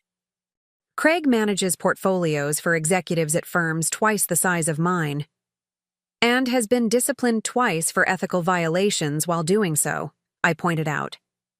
But this conversation isn't really about Craig Winter's qualifications or lack thereof. It's about your continued attempts to control my finances despite my clear boundaries. Our drinks arrived, creating another brief interlude. Alexander used the moment to gather himself, his businessman's composure returning as the server departed. "I'm not trying to control you, Mom," he said, his voice softening with practiced sincerity. "I'm trying to protect your future, and by extension, our family's future." "Ah," I said, stirring my tea slowly.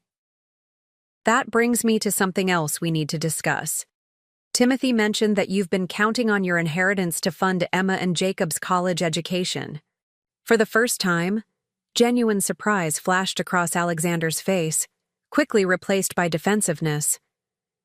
"He shouldn't have shared that with you. It was a private conversation." "Perhaps," I acknowledged, "but it explains a great deal about your persistence in this matter. You're not just concerned about my financial management. You're concerned about protecting what you see as your children's future resources." Alexander's jaw tightened briefly before he responded. "Is it wrong to want to provide the best possible education for my children? Dad always said family was the most important investment. He would have wanted his grandchildren to have every advantage." "Your father would indeed have wanted that," I agreed. "But he would have expected you to plan for it yourself, not to count on an inheritance that might not materialize for decades." "Might not materialize?" Alexander repeated, his voice sharpening. "What exactly does that mean?" I took a sip of my tea, maintaining eye contact with my son over the rim of the cup. "It means several things, Alexander. First, that I'm only 67 and in good health, so any inheritance might be 30 years away. Second, that long-term care could potentially consume a significant portion of my assets if needed. And third, that my estate plan is mine to determine based on my values and relationships, not an entitlement you can count on for your financial planning." The color rose in Alexander's face, a sure sign that my words had struck home. "So you're threatening to disinherit us because I expressed concern about your financial management?" "I said nothing about disinheritance," I corrected calmly. "I'm simply pointing out that treating my assets as if they're already yours is both presumptuous and unwise financial planning on your part." "Dad would never have—" "Your father," I interrupted firmly, "left explicit instructions about how our assets should be managed after his death, instructions that acknowledged my financial expertise and autonomy." I reached into my handbag and withdrew a folder containing a copy of Howard's letter, which I placed on the table between us. "Timothy found this in your father's desk recently. I think you should read it." Alexander stared at the folder without touching it, wariness evident in his posture. "What is it?" "A letter your father wrote shortly before his death, one you either overlooked when clearing his desk or chose not to share with me." His expression flickered between several emotions: defensiveness, curiosity, and something that might have been guilt, before he finally opened the folder and began to read. I watched as his eyes moved across the page, his confident demeanor gradually faltering as Howard's words registered. "Dad wrote this?" he asked when he finished, his voice uncharacteristically uncertain. "Yes," I confirmed. 2 months before he died." Alexander read the letter again, his brow furrowed. "I never saw this," he said finally. "It must have been filed away somewhere I didn't check." I studied him closely, trying to determine whether he was being truthful. Alexander had always been adept at crafting narratives that served his interests. But the genuine surprise in his expression suggested he was telling the truth about the letter. "Your father understood the value of my financial work," I said softly, even when others didn't recognize it. Alexander closed the folder slowly, his gaze fixed on some middle distance beyond our table. "I always thought Dad handled the big Financial decisions, he admitted. The investments, the retirement planning. He talked about those things with me occasionally, especially after I started my MBA. He discussed them with you because he was proud of your interest in business, I explained. But those conversations didn't reflect the full reality of our partnership. So, all these years, Alexander said, a note of disbelief entering his voice, when I assumed Dad was the financial strategist. We were a team, I said simply. Howard earned, I managed, we decided together. After he retired, we both managed, but I took the lead because I had more experience with our specific investment approach. Alexander was silent for a long moment, absorbing this revision to his long-held understanding of his parents' relationship. I could almost see him recalibrating, reconciling this new information with his existing worldview. Why didn't you ever say anything? He finally asked.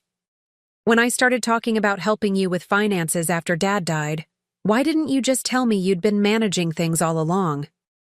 The question caught me off guard with its directness. I had asked myself the same thing many times over the past 3 years, wondering why I had allowed my children's assumptions to go unchallenged for so long. I suppose I thought it should have been obvious, I said after a moment's reflection. I never hid my involvement in our financial planning. But perhaps more importantly, I didn't feel I needed to justify my competence to my own children. I expected a certain baseline of respect and trust. Alexander flinched slightly at the implied criticism. I do respect you, Mom. No, Alexander, I said gently but firmly. You love me, but you haven't been respecting me. There's a difference. He opened his mouth as if to protest, then closed it again, seemingly unable to formulate a convincing rebuttal. Let me ask you something, I continued, taking advantage of his momentary silence. Why were you so quick to assume I was declining cognitively? What evidence, beyond normal aging and occasional forgetfulness that everyone experiences, made you so certain I needed intervention? Alexander shifted uncomfortably in his chair. There were incidents, he said defensively. The Christmas gift card mix-up, the time you got lost driving to Melissa's new apartment, the insurance bill that almost lapsed. 3 minor incidents over 3 years, I pointed out. Would you have drawn the same conclusion if it had been Vanessa who made those same mistakes? Or one of your colleagues? Or would you have simply attributed them to normal human error? His hesitation told me everything I needed to know. The standard he had applied to me was different, harsher, less forgiving, more pathologizing, because of my age and my role as his mother. I was worried, he said finally. After Dad died, you seemed different, more forgetful, less focused. I thought it was the beginning of something worse. I was grieving, I reminded him gently. Grief affects memory, concentration, even physical health. It doesn't mean cognitive decline. Alexander nodded slowly, a grudging acknowledgement. Maybe I jumped to conclusions, he conceded. But Mom, you have to understand. Watching a parent age is terrifying. The thought of you struggling alone, or worse, being taken advantage of because Dad wasn't there to protect you. Your father never protected me from financial matters, I corrected, unable to keep a note of sharpness from my voice. He relied on my judgment, and I don't need protection now. I need respect for my autonomy and recognition of my capabilities. Our conversation paused as the server returned to refill Alexander's coffee. I used the moment to study my son, seeing beyond his polished exterior to the complex emotions beneath. Despite everything, I understood his concern came from a place of love, however misguided its expression had been. Alexander, I said once we were alone again, I want to propose a new arrangement between us. Not a financial one, but a relational one. He looked at me warily. What kind of arrangement? Transparency and honest communication, I said simply. If you're concerned about something specific regarding my health or finances, you come to me directly with questions instead of making assumptions. In return, I'll be open with you about any challenges I'm facing, including any difficulties that might actually warrant your assistance. That sounds reasonable, he said cautiously. And, I continued, we both acknowledge that loving someone doesn't give us the right to control them. It gives us the responsibility to respect their boundaries and support their autonomy. Alexander was quiet for a moment, considering my words. And what about Craig Winters? What about him? I countered. Would you at least consider meeting with him professionally? Just one consultation to hear his perspective on your portfolio? I shook my head, disappointed but not surprised by his persistence. No, Alexander. I won't be meeting with Craig, Winters, or any other advisor you select. I have a trusted financial team in place, and I'm satisfied with their performance and approach. But how do you know they're giving you the best possible advice if you won't even compare alternatives? He pressed. The same way you know Vanessa is the right partner without dating every eligible woman in Connecticut, I replied dryly. Some things we choose based on trust, compatibility, and demonstrated reliability over time. Alexander's lips twitched, in what might have been the beginning of a reluctant smile. That's hardly the same thing. Isn't it? I challenged. We make choices about who to trust with the important aspects of our lives. I've chosen Frank Chen to advise me on financial matters and Eleanor Washburn for legal counsel. I'm not interested in alternatives, especially those presented with the implication that I'm incapable of making sound decisions on my own. He sighed, a sound of frustration, but also dawning acceptance. You're not going to change your mind about any of this, are you? No, I said simply. I'm not. Alexander nodded slowly, his expression shifting from frustration to something more resigned. So where does that leave us? That depends largely on you, I said honestly. I've established my boundaries. I've clarified my expectations.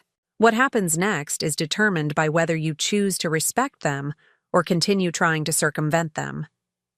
And if I disagree with your decisions, if I genuinely believe you're making choices that could harm your financial future, then you expressed that concern directly to me one time, with specific evidence, I said.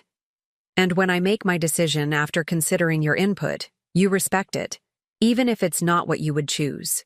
Alexander ran a hand through his hair, a gesture reminiscent of Howard when faced with a problem he couldn't easily solve. That's going to be challenging for me. I know, I acknowledged. You've always preferred being in control, but our relationship can't heal unless you're willing to see me as an autonomous adult, rather than a responsibility to be managed.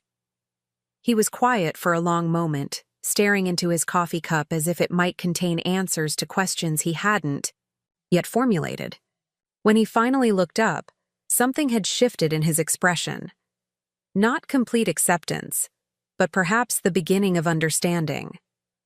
I'll try, he said simply. It wasn't an enthusiastic commitment, but it was honest.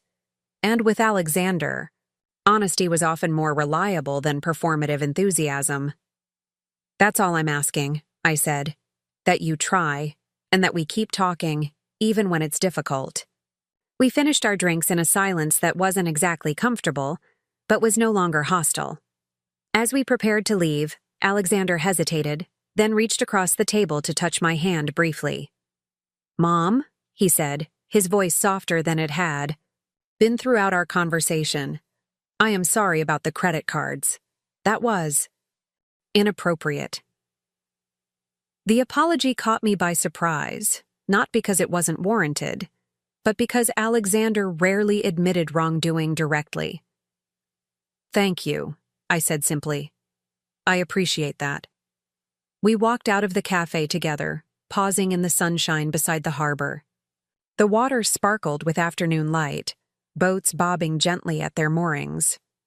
Dad loved this view, Alexander commented, his gaze fixed on the horizon.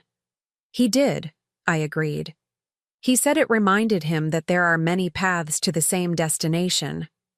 Alexander glanced at me with a raised eyebrow.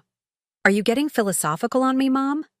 Just remembering your father's wisdom, I said with a small smile. He understood that controlling every variable isn't always the best approach. Sometimes you have to adjust your sails to the wind rather than trying to change its direction.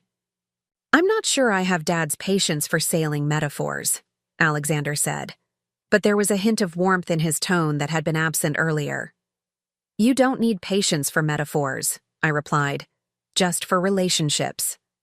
As we parted ways in the parking lot, I felt a cautious optimism. Our conversation hadn't resolved everything, but it had begun to reset the foundation of our relationship. Alexander would likely always struggle with letting go of control, but at least now he had a clearer understanding of what was at stake, if he didn't. The drive home gave me time to reflect on our meeting and what might come next. Alexander would either respect the boundaries I'd established or he wouldn't. If he did, our relationship had a chance to heal and evolve into something more balanced. If he didn't, I was prepared to take more definitive action to protect my autonomy, even if it created greater distance between us. What I hadn't anticipated was the call that came from Melissa that evening, her voice tight with barely contained anger. Mom, did you know Alexander is telling the family that you might be changing your will to cut us out because of the credit card situation? The accusation stunned me momentarily into silence. What? When did he say this? He called Tim about an hour ago, then me right after, Melissa explained.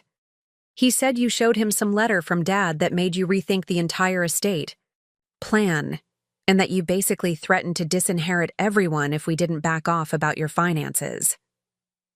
I closed my eyes, disbelief and disappointment washing over me in equal measure.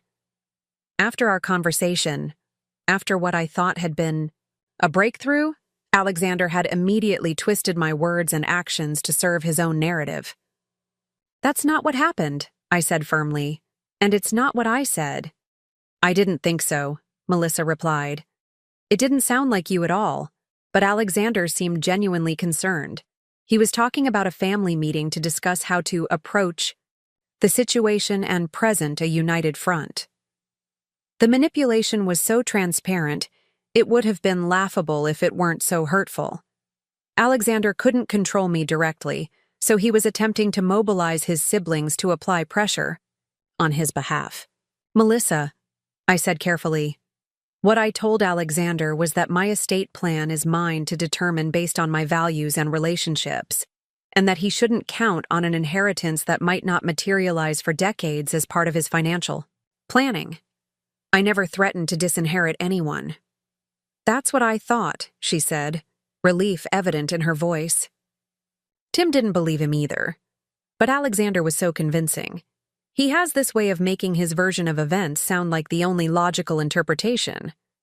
Yes, I agreed dryly. He's always had that particular talent. So what should we do? Melissa asked. He's planning this whole strategy session at his house tomorrow night. I considered the situation carefully. My first instinct was to confront Alexander immediately, to call him out on this deliberate misrepresentation of our conversation. But that approach would likely only escalate tensions and push him further into defensive tactics. Nothing, I said finally. You and Timothy do nothing. Don't go to his strategy session, don't engage with his version of events. Just tell him you've spoken to me directly and understand there's been a misinterpretation. You're not going to confront him? Melissa sounded surprised. Not immediately, I explained. Alexander needs time to recognize that his old patterns of controlling the narrative aren't going to work anymore. If you and Timothy refuse to participate in his drama, he'll have no audience for it. There was a pause as Melissa processed this approach. That's actually really smart, Mom. Makes him face the consequences of his actions without creating more conflict. Something I learned raising 3 strong-willed children, I said with a small smile she couldn't see. Sometimes the most effective response is simply refusing to play the game. After hanging up with Melissa, I spent a restless evening contemplating my next steps. Alexander's attempt to rally his siblings against me was concerning not just for its manipulative nature, but because it revealed how deeply entrenched his control issues were. Our conversation, which I had hoped might mark a turning point, had instead triggered a more desperate attempt to maintain his influence. The next morning, I called Frank Chen and requested a comprehensive review of all my accounts, focusing particularly on access protocols and security measures. If Alexander was willing to misrepresent our conversation to his siblings, I needed to ensure he couldn't take more direct action regarding my finances. I can implement two-factor authentication on all digital access points, Frank suggested, after I explained the situation. And we should probably change all your passwords and security questions just to be safe. Do it, I agreed. And Frank, I'd like to review my powers of attorney as well. I want to be absolutely certain about who has what authority and under what specific conditions. Next, I called Eleanor to update her on the situation. Her response was measured but concerned. This is escalation behavior, she observed.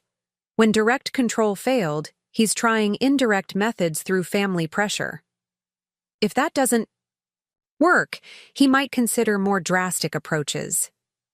Such as? I prompted, though I already had some idea of what she might suggest. In extreme cases, adult children sometimes attempt to establish guardianship or conservatorship over elderly parents, she said carefully, usually through claims of diminished capacity or inability to make sound decisions. The mere suggestion sent a chill through me. Surely Alexander wouldn't go that far. I don't think he would, Eleanor reassured me. The bar for such actions is quite high, especially for someone like you who has no documented cognitive issues and maintains an active, independent life. But we should prepare for the possibility, however remote. What would that preparation entail? I asked. First, a current medical evaluation documenting your cognitive health, she suggested. Second, an updated estate plan that explicitly addresses decision-making capacity and your wishes regarding guardianship if it ever became necessary. And third, a letter of competency from a geriatric specialist that could be provided to financial institutions if questions were ever raised. The precautions seemed excessive, almost paranoid, but Eleanor's legal experience made her cautious about worst-case scenarios. I agreed to schedule the medical evaluation, though I hoped it would prove unnecessary.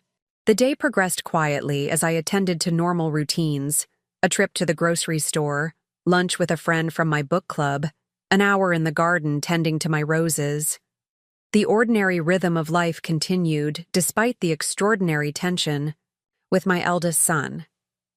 That evening, my doorbell rang just after 7. I wasn't expecting visitors, and a quick glance through the peephole revealed Timothy standing on my porch, his expression serious. I thought you should know, he said as soon as I opened the door. Alexander's strategy meeting isn't happening. Melissa and I both declined to attend. Thank you, I said, genuinely touched by their solidarity. Would you like to come in? I just made some iced tea. Timothy followed me to the kitchen, watching as I poured 2 glasses from the pitcher in the refrigerator. Alexander wasn't happy about our refusal, he continued. He accused us of abandoning family responsibilities. I handed him a glass, shaking my head at the transparent manipulation. Your only family responsibility in this situation is to respect my autonomy. That's essentially what Melissa told him, Timothy said with a hint of pride in his sister's directness. She said her responsibility was to you, not to his agenda. We moved to the porch, settling into the comfortable wicker chairs that had witnessed countless family conversations over the years.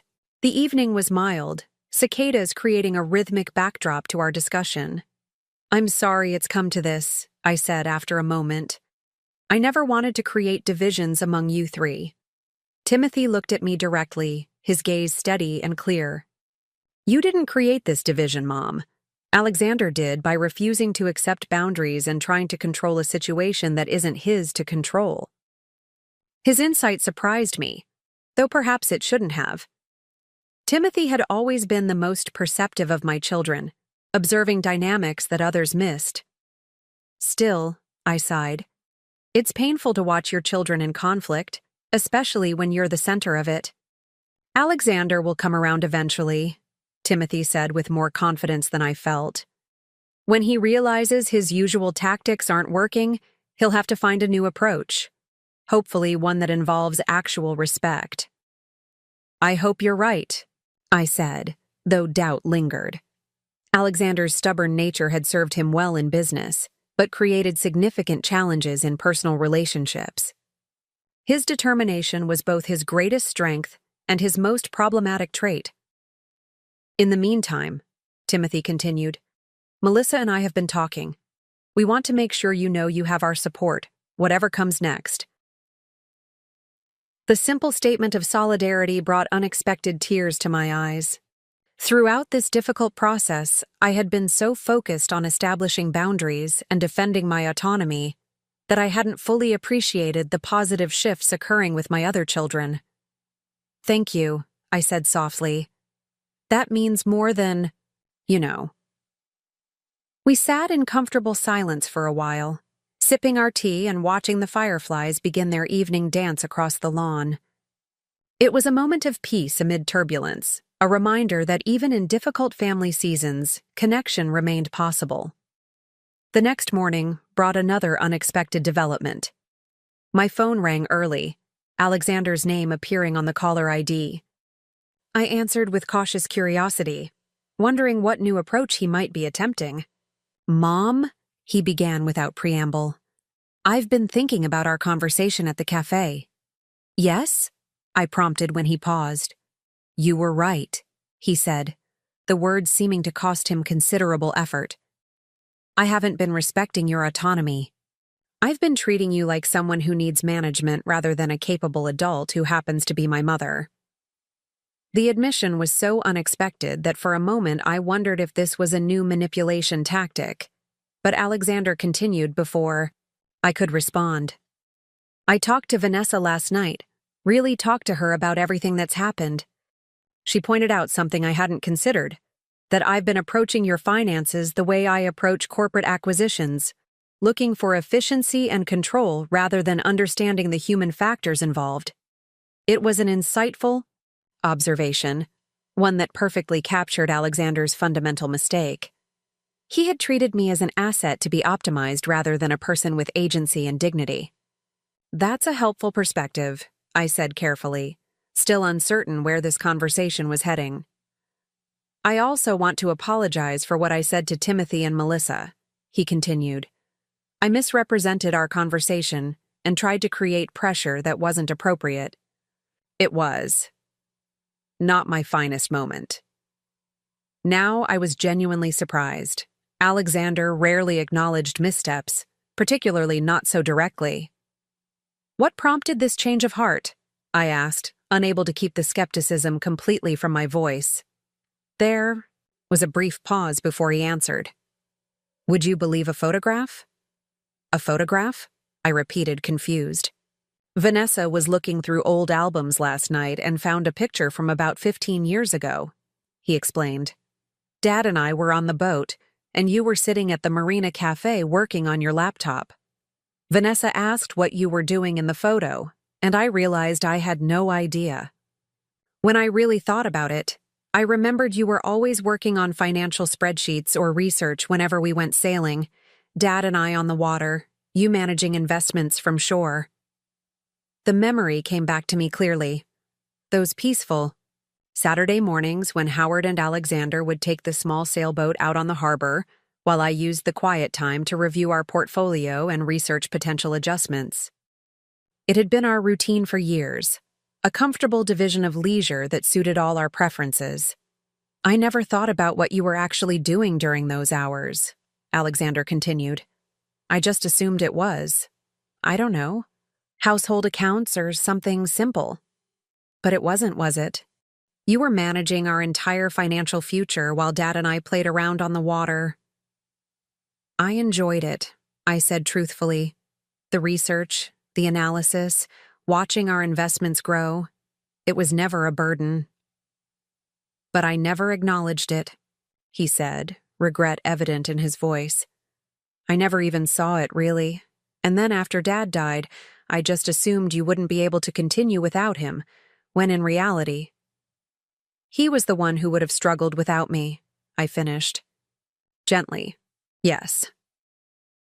The single word carried weight, an acknowledgement of a truth long overlooked. So what happens now? I asked, echoing his question from our cafe conversation. Now I back off, he said simply. I respect your boundaries, your expertise, and your right to make your own decisions.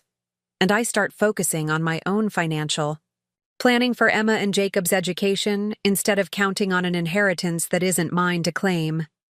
The commitment sounded genuine, but experience had taught me to be cautious about Alexander's promises. I appreciate that, I said, and I hope you mean it. I do, he insisted. I've already called Craig Winters and terminated our consulting arrangement. I told him not to contact you again under any circumstances. That concrete action, more than any words, suggested Alexander might truly be reconsidering his approach. Thank you, I said, allowing a note of warmth to enter my voice. That means a lot to me. I can't promise I won't ever express concerns if I think something is genuinely wrong, he cautioned. But I'll do it respectfully, directly to you, and I'll accept your decisions even when I disagree with them. That's all I've ever asked. 4, I reminded him. Respect for my autonomy, not blind agreement with every choice I make. We talked for a few minutes more, the conversation still carrying an undercurrent of caution, but markedly different from our recent interactions. When we hung up, I sat quietly in my kitchen, processing this unexpected shift. Was it genuine? Only time would tell. Alexander had spent decades developing his controlling tendencies. They wouldn't disappear overnight. But the fact that he had acknowledged them at all represented significant progress. For now, I would maintain the security, measures Frank and Eleanor had recommended while cautiously opening the door to rebuilding trust with my son. It wasn't perfect reconciliation, but it was a beginning, a first step toward a new kind of relationship based on mutual respect rather than assumed authority. Later that afternoon, as I tended to my garden, I reflected on the past few months and the extraordinary journey they had represented. What had begun with my son claiming I was too forgetful for money decisions had evolved into a profound reckoning about power, autonomy, and the complex dynamics between adult children and their aging parents. I hadn't forgotten to cancel those credit cards. I had remembered exactly who I was and what I deserved. Respect for my capabilities, recognition of my autonomy, and relationships built on mutual trust rather than control. The path forward wouldn't be smooth or straight. Alexander's old patterns would resurface. New challenges would emerge as I continued aging. But something fundamental had shifted in our family system, a rebalancing of power and perspective that created space for healthier connections. As I worked among the roses Howard had planted years ago, I found myself smiling at the memory of his favorite saying about our garden.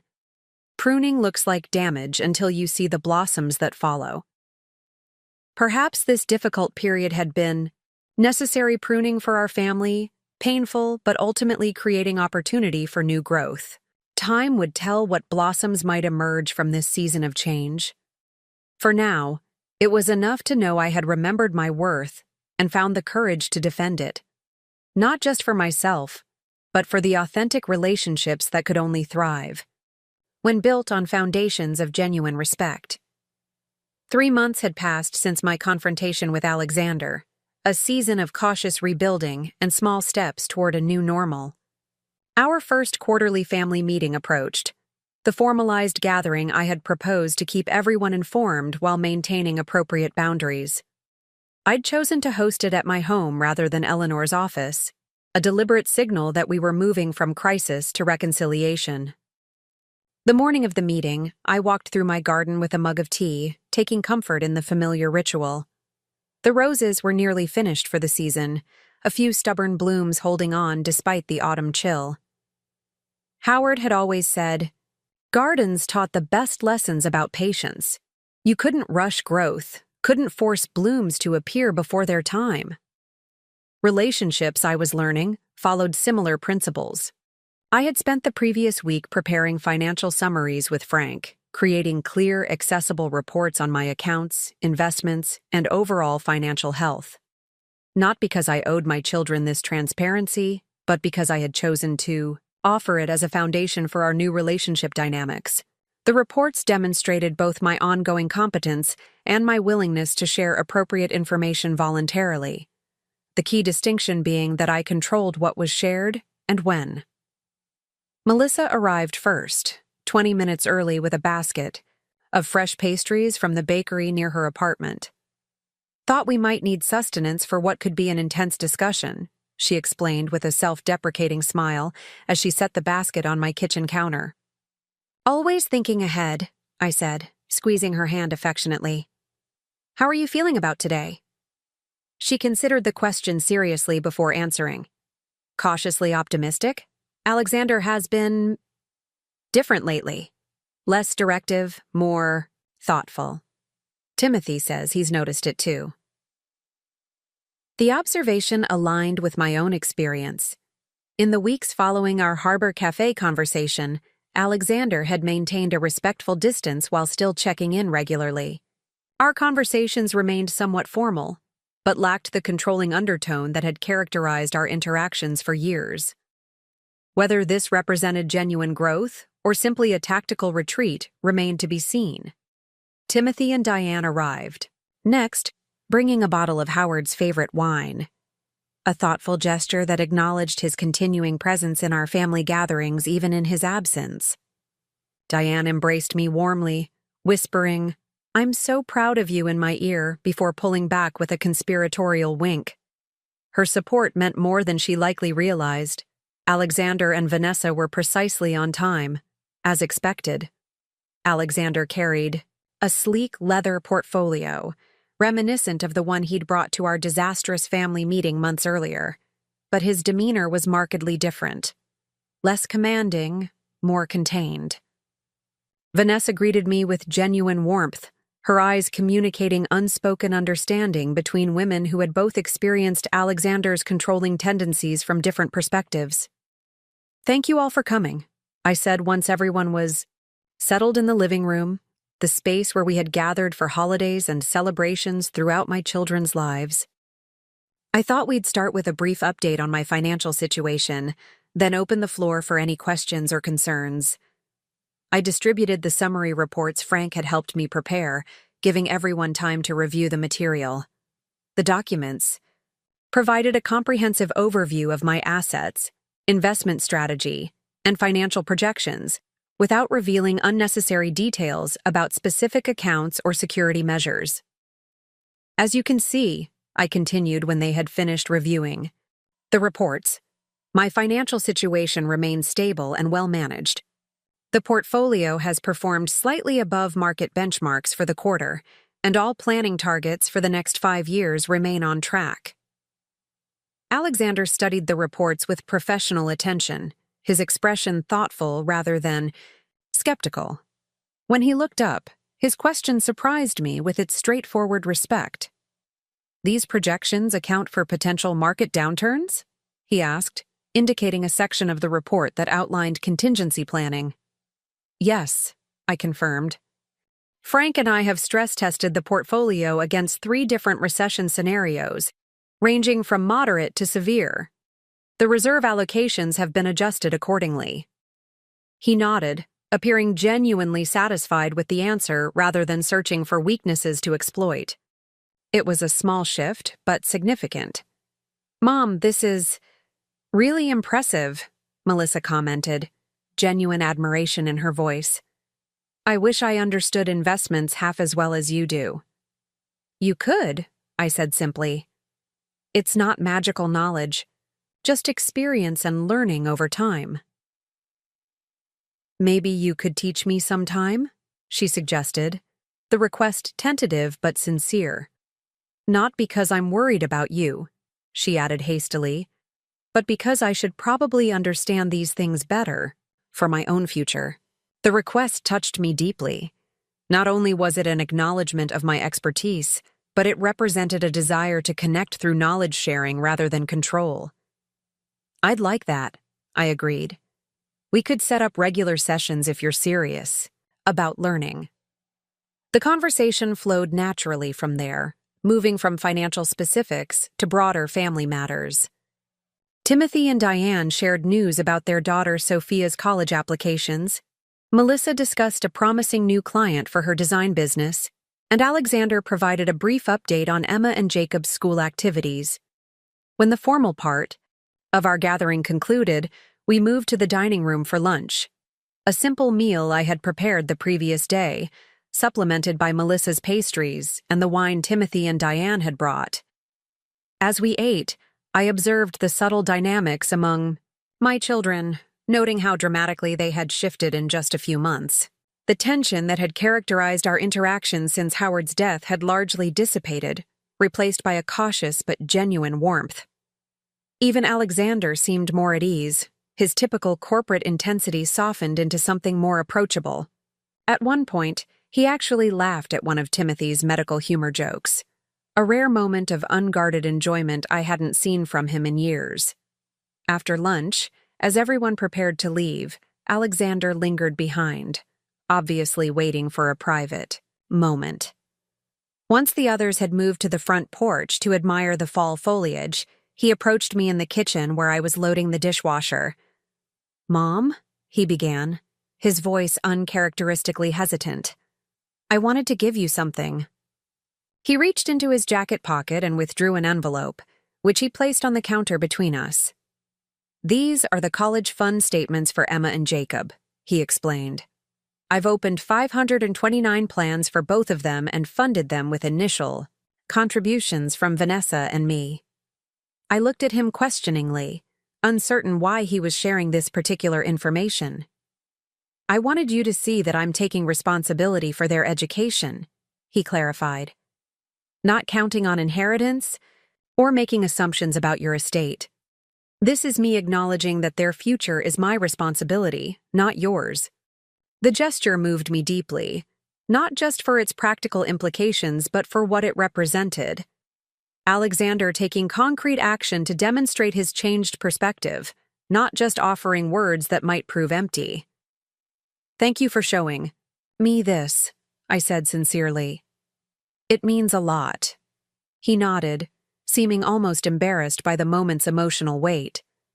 "There's something else I wanted to ask you," he continued after a brief pause.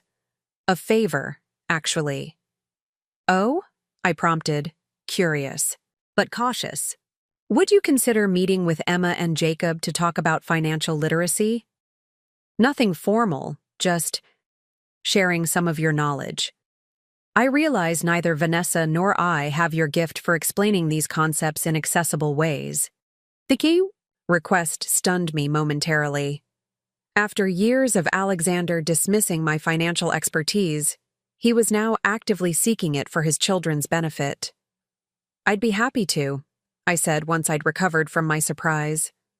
"Perhaps we could start with some basic concepts about saving and compound interest, then progress from there based on their interest levels." "That would be perfect," he agreed, visible relief in his expression. "And Mom? I'm sorry it took me so long to recognize what Dad always knew, that you're the financial brain in the family." The simple acknowledgement, offered without qualification or strategic purpose, felt like the closing of one chapter and the opening of another. Not complete healing, not yet, but genuine progress toward a more balanced relationship. After everyone had left, I sat on the porch swing in the late afternoon light, reflecting on the day's events and the journey of the past few months. The swing creaked gently with each movement, the same comforting sound that had accompanied countless conversations with Howard over the years. "You were right, my love," I said softly to the empty space beside me, imagining Howard's knowing smile. Family conflicts are never really about the surface issues.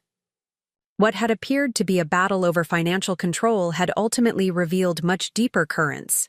My children's fears about aging and loss, Alexander's need for control in the face of uncertainty, our collective struggle to redefine relationships.